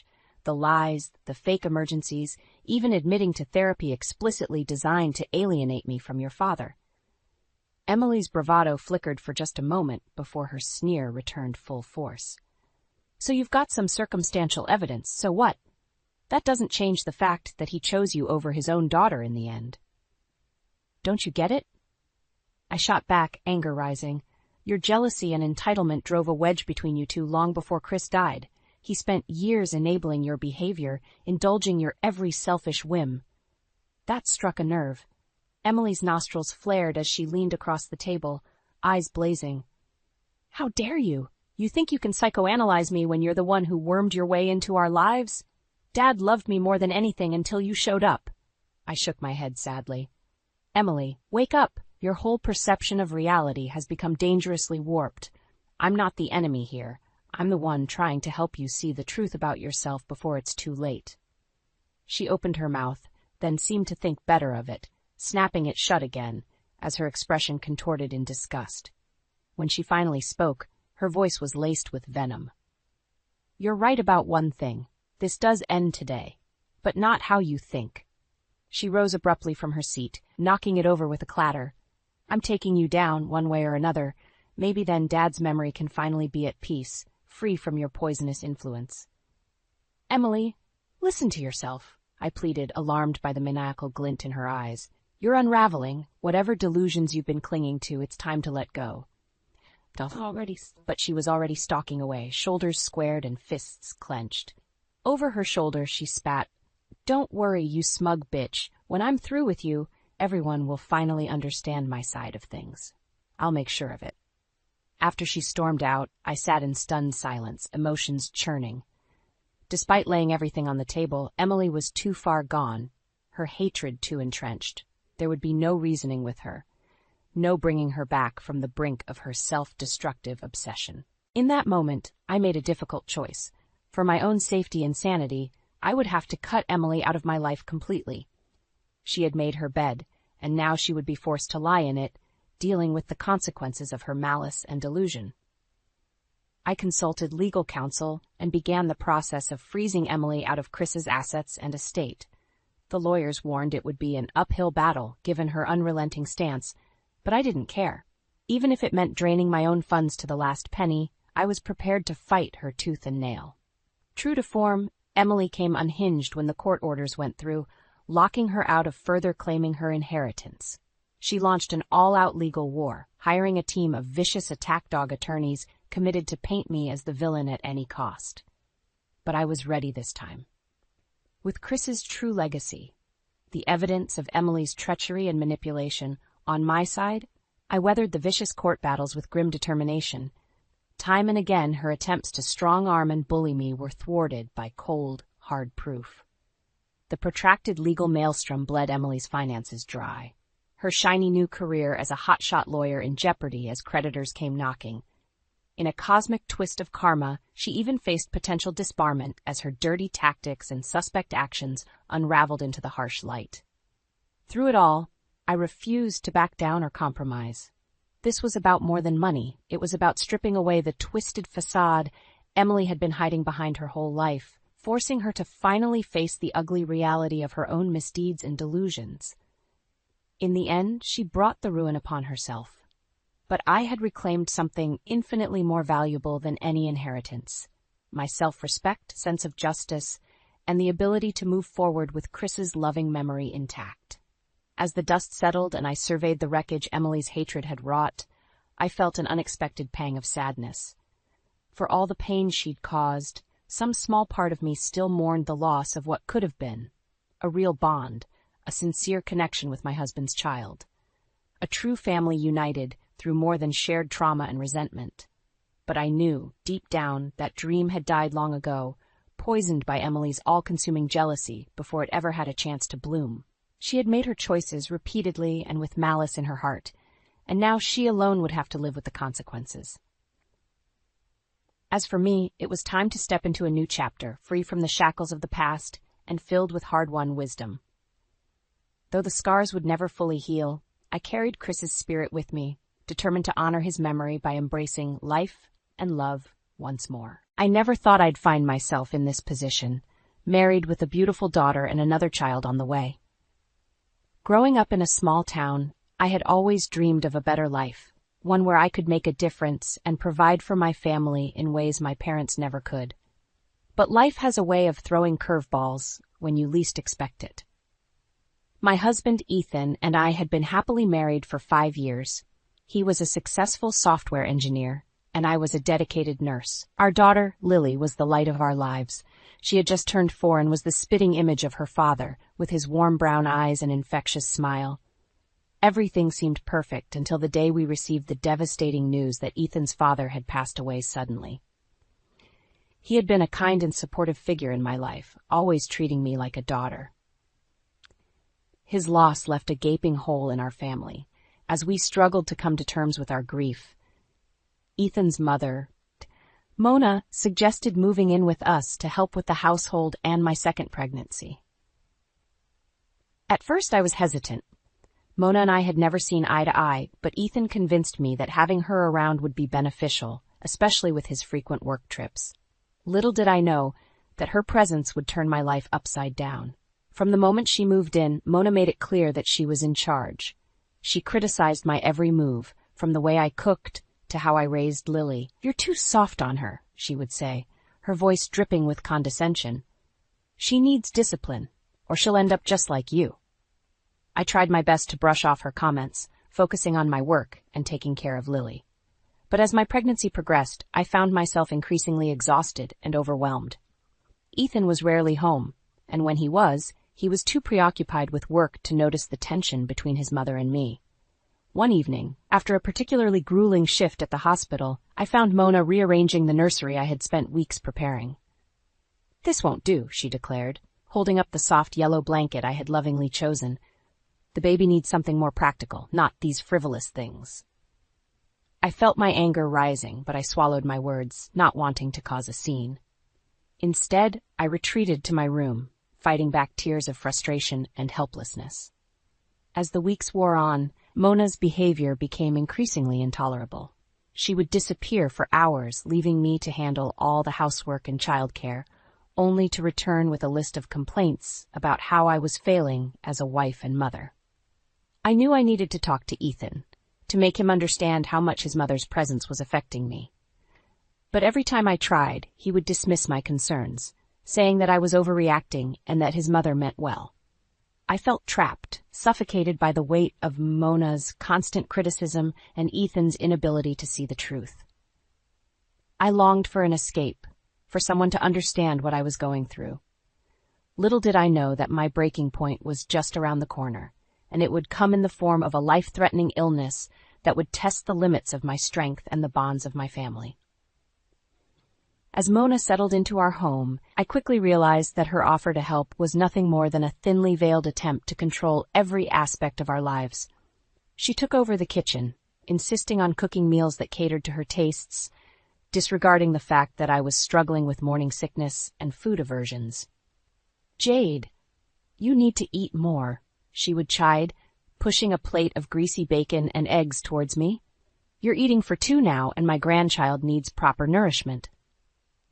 I would force myself to take a few bites, fighting the urge to gag, knowing that any protest would only lead to a lecture about my inadequacies as a mother. Mona's presence also put a strain on my relationship with Ethan. She would monopolize his time, insisting on long conversations about his work and his plans for the future, leaving little room for me to connect with my husband. One evening, as I was putting Lily to bed, I overheard Mona talking to Ethan in the living room. "You know, Ethan, you really should consider taking that promotion in New York. It's a fantastic opportunity, and you can't let Jade hold you back." I felt my heart sink as I listened to Ethan's response. "I know, Mom, but it's not that simple. Jade's job is here, and with the baby coming, I don't think it's the right time." "Nonsense," Mona scoffed. "Jade can find work anywhere, and I'll be here to help with the children. You need to think about your career, Ethan.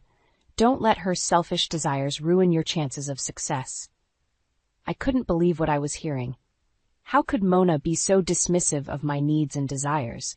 And why wasn't Ethan standing up for me? As the days turned into weeks, I found myself growing more and more resentful of Mona's presence in our home. She would criticize the way I dressed, the way I spoke, even the way I breathed. Nothing I did was ever good enough for her. "Really, Jade, you should take better care of yourself," she would say, eyeing my swollen ankles and exhausted face. "No wonder Ethan is always working late. Who would want to come home to this?" Her words cut deep, but I refused to let her see how much she was getting to me. I threw myself into my work, taking on extra shifts at the hospital, desperate for a reprieve from the constant criticism and belittlement. But even at work, I couldn't escape Mona's influence. She would call me constantly, demanding updates on my whereabouts and when I would be home. If I didn't answer right away, she would leave scathing voicemails, accusing me of neglecting my family. I knew I needed help, but I didn't know where to turn. My friends were all busy with their own lives, and I didn't want to burden them with my problems. I felt utterly alone, trapped in a nightmare of my own making. One afternoon, as I was leaving the hospital after a particularly grueling shift, I ran into my neighbor, Zoe. She took one look at my tear-stained face and pulled me into a tight hug. "Oh, honey, what's wrong?" she asked, her voice filled with concern. I broke down, pouring out all the frustrations and pain I had been holding in for so long. Zoe listened patiently, offering words of comfort and support. "You can't let her treat you like this, Jade," she said firmly. "You need to stand up for yourself, for your family. Ethan needs to know what's going on, and you need to set some boundaries with Mona."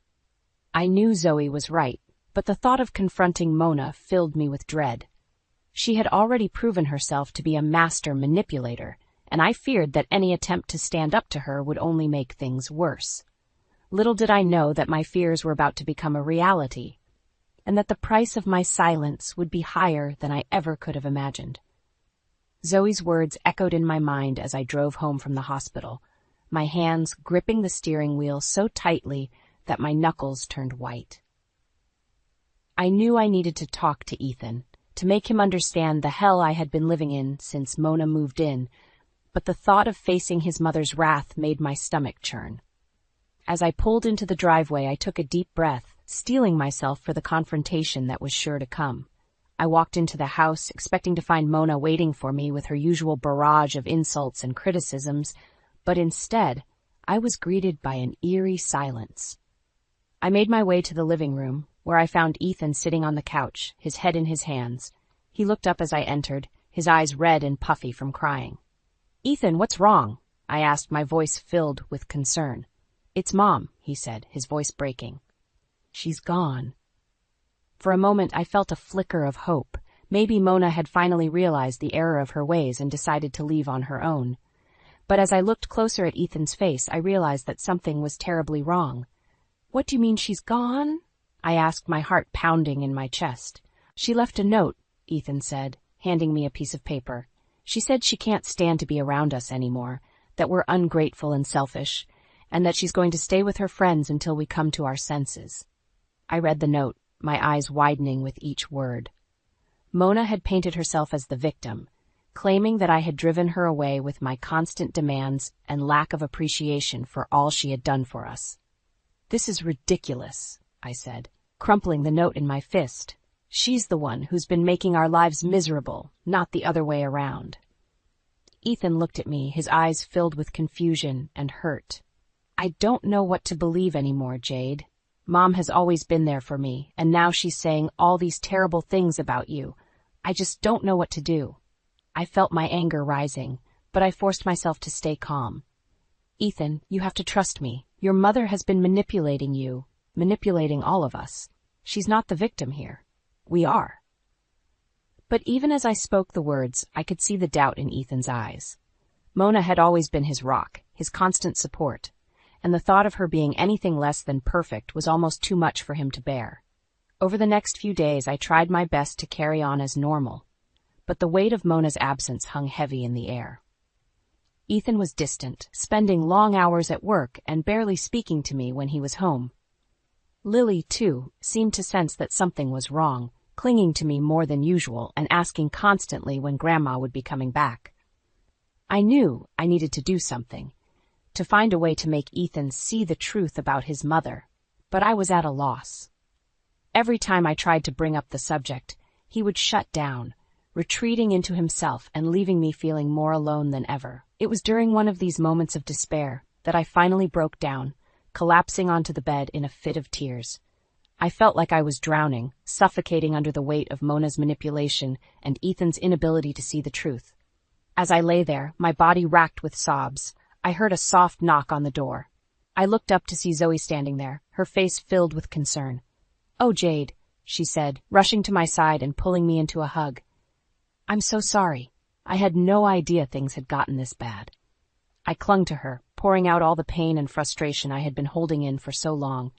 Zoe listened patiently, offering words of comfort and support. "You can't let her win, Jade," she said firmly. "You have to keep fighting, for yourself and for your family. Ethan will come around eventually, but you have to be strong until then." I knew Zoe was right, but I also knew that the road ahead would be long and difficult. Mona had already proven herself to be a formidable opponent, and I feared that the price of standing up to her would be higher than I ever could have imagined. As the weeks passed, I threw myself into my work, taking on extra shifts at the hospital in a desperate attempt to escape the suffocating atmosphere at home. Ethan was rarely around, his business trips becoming more frequent and longer in duration. I knew he was using work as an excuse to avoid dealing with the tension between his mother and me, but I couldn't bring myself to confront him about it. One evening, as I was preparing dinner for Lily and myself, I felt a sharp pain in my chest. I tried to ignore it, attributing it to the stress and exhaustion of the past few months, but as the night wore on, the pain only intensified. By the time I put Lily to bed, I was struggling to breathe, my vision blurring at the edges. I knew I needed help, but Ethan was out of town, and I couldn't bear the thought of calling Mona. In a moment of desperation, I reached for my phone and dialed Zoe's number. "Jade, what's wrong?" she answered, her voice thick with sleep. "Zoe, I need help," I gasped, my words coming out in short, painful bursts. "I think there's something wrong with the baby." Zoe was at my door in minutes, her face pale with worry. She took one look at me and immediately called for an ambulance. As we waited for the paramedics to arrive, I felt a sense of dread wash over me. I knew that my condition was serious, and I feared for the life of my unborn child. When the ambulance finally arrived, I was barely conscious, my body racked with pain and fever. The paramedics worked quickly, loading me onto a stretcher and rushing me to the hospital. As I lay in the emergency room, hooked up to a myriad of machines and monitors, I overheard the doctors discussing my condition. "Pneumonia," they said, their voices grave. "And she's 7 months pregnant. We need to act fast." I felt a surge of panic wash over me. Pneumonia was serious enough on its own, but coupled with my pregnancy, it could be deadly. As the doctors worked to stabilize my condition, I drifted in and out of consciousness, my mind filled with thoughts of Lily and my unborn child. I knew I needed to fight, to be strong for them, but I could feel my body weakening with each passing minute. It was during one of these moments of lucidity that I remembered Mona. Despite everything she had put me through, I knew that she needed to be informed of my condition. I asked Zoe to contact her, hoping that she would put aside her animosity and be there for her son and grandchildren. But as the hours passed and Mona failed to appear, I began to realize the depths of her cruelty. Even in my darkest hour, she couldn't be bothered to show an ounce of compassion or concern. Ethan, on the other hand, rushed to my side as soon as he received word of my condition. He sat by my bedside, holding my hand and whispering words of encouragement, his eyes filled with tears. "I'm so sorry, Jade," he said, his voice breaking. "I should have been here for you, for our family. I promise things will be different from now on." I wanted to believe him, to take comfort in his words, but I knew that the road ahead would be long and difficult. Mona's influence had taken root, and it would take more than a few apologies to undo the damage she had caused. As I lay there, fighting for my life and the life of my unborn child, I couldn't help but wonder how things had gotten so bad. How had I allowed myself to become so isolated, so alone in my struggles? And how could I ever hope to rebuild my family in the face of such overwhelming adversity? But even in my darkest moments, I knew that I had to keep fighting. For Lily, for my unborn child, and for the life I knew we deserved.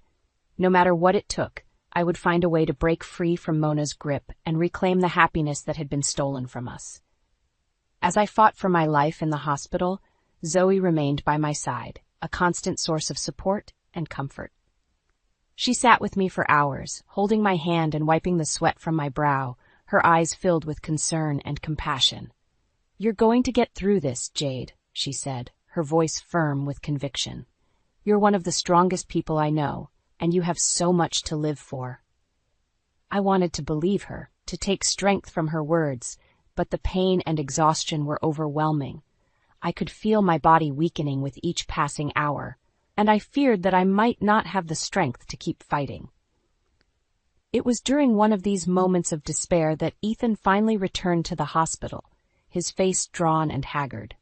He had been away on business when I first fell ill, and it had taken him nearly 2 days to make it back to the city.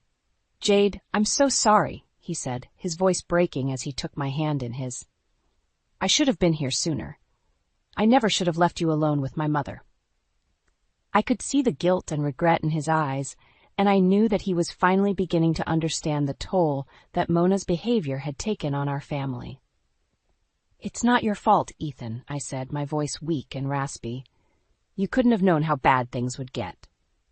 But even as I spoke the words, I knew that they weren't entirely true. Ethan had seen the way his mother treated me, had heard the cruel words she spoke and the manipulative games she played. He had chosen to ignore it, to bury his head in the sand and hope that things would get better on their own. And now, as I lay in the hospital bed, fighting for my life and the life of our unborn child, the consequences of that choice had become all too clear. Over the next few days, my condition began to improve, thanks in no small part to the tireless efforts of the hospital staff. They worked around the clock to monitor my vital signs and adjust my medications, doing everything in their power to ensure that both the baby and I remained stable. Ethan rarely left my side during this time. His attention focused solely on my well-being and the well-being of our child. He slept in a chair by my bed, holding my hand and whispering words of love and encouragement, his eyes filled with a newfound determination. "I promise, Jade, things will be different from now on," he said, his voice firm with resolve. "I won't let my mother hurt you or our family ever again." I wanted to believe him, to take comfort in his words, but a part of me couldn't help but wonder if it was too little, too late. Mona's influence had taken root, and it would take more than a few promises to undo the damage she had caused. As the days turned into weeks, I slowly began to regain my strength, my body healing from the ravages of the pneumonia. The baby, too, seemed to be thriving, growing stronger with each passing day. But even as my physical health improved, I couldn't shake the feeling of unease that had settled over me. Mona's absence weighed heavily on my mind, and I couldn't help but wonder what she was planning, what new scheme she might be hatching to tear our family apart. It was during one of these moments of anxiety that Zoe came to visit, her face filled with a mixture of concern and determination. "Jade, there's something you need to know," she said, her voice low and urgent. "I overheard Mona talking to one of her friends on the phone. She's planning to leave for a luxury cruise tomorrow, and she doesn't intend to come back until after the baby is born."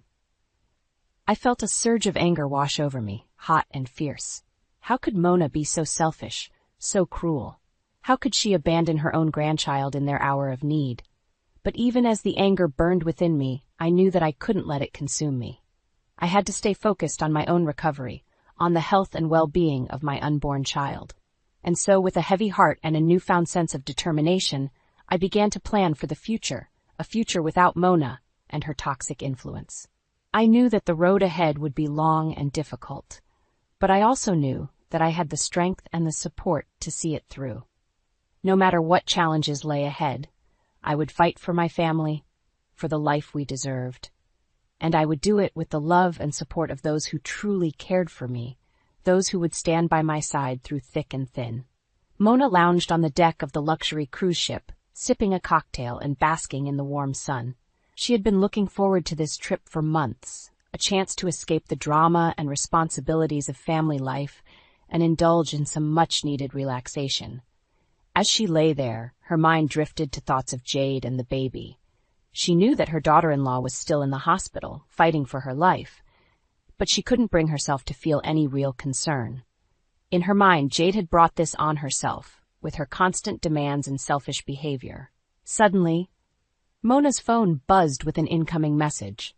She glanced at the screen, expecting to see a text from one of her friends, but instead, she saw a voicemail from Lily. Curious, she pressed play and held the phone to her ear. At first, she couldn't make out what her granddaughter was saying, her voice muffled and distant. But as she listened more closely, she felt a chill run down her spine. "Grandma, please come home," Lily pleaded, her voice thick with tears. "Mommy is really sick, and the doctors say she might not make it. We need you here, Grandma. Please come back." Mona felt a surge of panic wash over her. She had never heard Lily sound so frightened, so desperate, and the thought of Jade actually dying, of leaving her grandchildren without a mother, was almost too much to bear. Without a second thought, Mona grabbed her bags and rushed off the ship, her mind racing with possibilities. She knew that she needed to get to the hospital as quickly as possible, to be there for her son and grandchildren in their hour of need. As she raced through the airport, her phone clutched tightly in her hand. Mona couldn't shake the feeling of dread that had settled over her. She had always known that her behavior towards Jade was wrong, that her constant criticism and manipulation were taking a toll on their family. But she had never imagined that it would come to this, that her own selfishness could put the life of her unborn grandchild at risk. When she finally arrived at the hospital, Mona was met with a sight that made her blood run cold. Ethan was standing outside Jade's room, his face twisted with rage and disgust. "How dare you show your face here?" he spat, his voice shaking with anger. "After everything you've done, after all the pain you've caused, you have the nerve to come crawling back now?" Mona opened her mouth to respond, but no words came out. She could see the hurt and betrayal in her son's eyes, and she knew that there was nothing she could say to make it right. "Jade is fighting for her life in there," Ethan continued, his voice rising with each word. "She's been through hell, and it's all because of you. Your constant criticism, your manipulative games, your selfish behavior. You've torn this family apart, and now you have the audacity to show up here and play the concerned grandmother?" Mona felt tears streaming down her face, hot and shameful. She knew that Ethan was right, that she had no one to blame but herself for the state of their family. "Ethan, please," she begged, her voice barely above a whisper. "I know I've made mistakes, and I'm so sorry for all the pain I've caused. But please let me see Jade. Let me be there for her, for all of you." Ethan stared at her for a long moment, his eyes hard and unforgiving.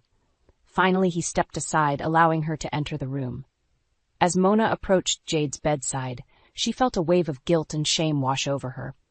Her daughter-in-law lay there, pale and still, her body hooked up to a myriad of machines and monitors. "Jade, I'm so sorry," Mona whispered, her voice choked with emotion. "I never meant for things to get this bad. I never meant to hurt you or our family." But even as she spoke the words, Mona knew that they were too little, too late. The damage had been done, and it would take more than a few apologies to make things right. As she sat there holding Jade's hand and praying for a miracle, Mona knew that she had a long road ahead of her, a road of redemption, of making amends for all the pain and suffering she had caused. And she knew that it would be a difficult journey, one that would test her in ways she had never been tested before. But for the sake of her family, for the sake of the precious life growing inside Jade, she knew that she had to try. As I lay in the hospital bed, fighting through the haze of pain and medication, I could hear the sound of raised voices coming from the hallway. At first, I couldn't make out what they were saying, but as the voices grew louder and more agitated, I realized that it was Ethan and Mona. "How could you be so selfish, so cruel?" Ethan shouted, his voice shaking with anger. "Jade is lying in there, fighting for her life, and you couldn't even be bothered to show up until now?" "Ethan, please," Mona pleaded, her voice trembling. "I didn't know how serious it was. I thought—" "You thought what?" Ethan interrupted, his voice dripping with disgust. "That you could just abandon your family, go off on some luxury cruise and everything would be fine? That Jade would just magically get better, and you could come back and play the doting grandmother?" I could hear the shame and regret in Mona's voice as she tried to explain herself, but Ethan wasn't having it. He had seen the toll that her behavior had taken on our family, the pain and suffering that she had caused, and he wasn't about to let her off the hook. "You know, I used to look up to you," Ethan said, his voice growing quieter but no less intense. "I used to think that you were the strongest, most capable person I knew, but now I see you for what you really are. A selfish, manipulative woman who cares more about her own pleasure than the well-being of her own family." Mona started to protest, but Ethan cut her off. "No, I don't want to hear it. You've had your chance, and you blew it. You've caused nothing but pain and heartache for Jade, for our children, and for me, and I won't stand for it anymore."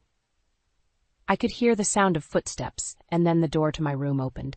Ethan walked in, his face drawn and haggard, but his eyes filled with a fierce determination. "Jade, I'm so sorry," he said, taking my hand in his. "I'm sorry for not standing up to my mother sooner, for not protecting you the way I should have, but I promise things will be different from now on." I nodded, too weak to speak, but I could feel the love and support radiating from him. He had finally seen the truth about his mother, had finally understood the depths of her cruelty and manipulation, and he was ready to make a change. Over the next few days, as I slowly regained my strength, Ethan rarely left my side. He sat with me for hours, holding my hand and talking about our future, about the life we would build together without Mona's toxic influence. And when the time came for me to give birth, he was right there beside me, coaching me through every contraction and cheering me on as I brought our beautiful baby boy into the world. As I held my son in my arms, I couldn't help but feel a sense of hope and renewal wash over me. We had been through so much, had faced such incredible adversity, but we had come out the other side stronger and more united than ever before. And as I looked into Ethan's eyes, I knew that we would face whatever challenges lay ahead together, as a family. We had each other, and we had the love and support of those who truly cared for us, and that was all we needed to build the life we deserved. In the days and weeks that followed, I learned that Mona's friends, horrified by her behavior, had cut all ties with her. She was left alone and isolated, forced to confront the consequences of her actions and the pain she had caused. But for us, life went on. We moved forward, focusing on our family and the love we shared. And though the scars of the past would always be with us, we knew that we had the strength and resilience to overcome anything that came our way. As I watched Ethan play with our children, his face filled with joy and laughter, I knew that we had finally found the happiness and peace that we had always deserved. And I knew that, no matter what the future held, we would face it together, united in our love and our commitment to each other. As the weeks turned into months, I slowly began to heal, both physically and emotionally. The birth of our son had brought a newfound sense of joy and purpose to our lives, and Ethan and I were determined to cherish every moment we had together as a family. But even as we celebrated this new chapter in our lives, the specter of Mona's betrayal still loomed large. I couldn't shake the feeling of anger and resentment that had taken root in my heart, the sense that she had gotten away with her cruelty and manipulation for far too long. It was during one of my follow-up appointments with the doctor that I finally learned the true extent of Mona's isolation. As I sat in the waiting room, flipping through a magazine, I overheard two of the nurses talking about her. "Did you hear about that awful woman who abandoned her daughter-in-law when she was in the hospital?" one of them said, her voice dripping with disgust. "Yeah, I heard she went on some fancy cruise instead of being there for her family," the other replied. "What kind of monster does that?" I felt a surge of vindication wash over me. It seemed that Mona's actions had finally caught up with her, that the people in her life were starting to see her for who she really was. Later that day, as I was putting away some of the baby's clothes, I found a letter tucked away in the back of the drawer. It was from Mona, written in her familiar spidery handwriting. "Jade," the letter began, "I know that I have caused you and our family a great deal of pain, and for that I am truly sorry.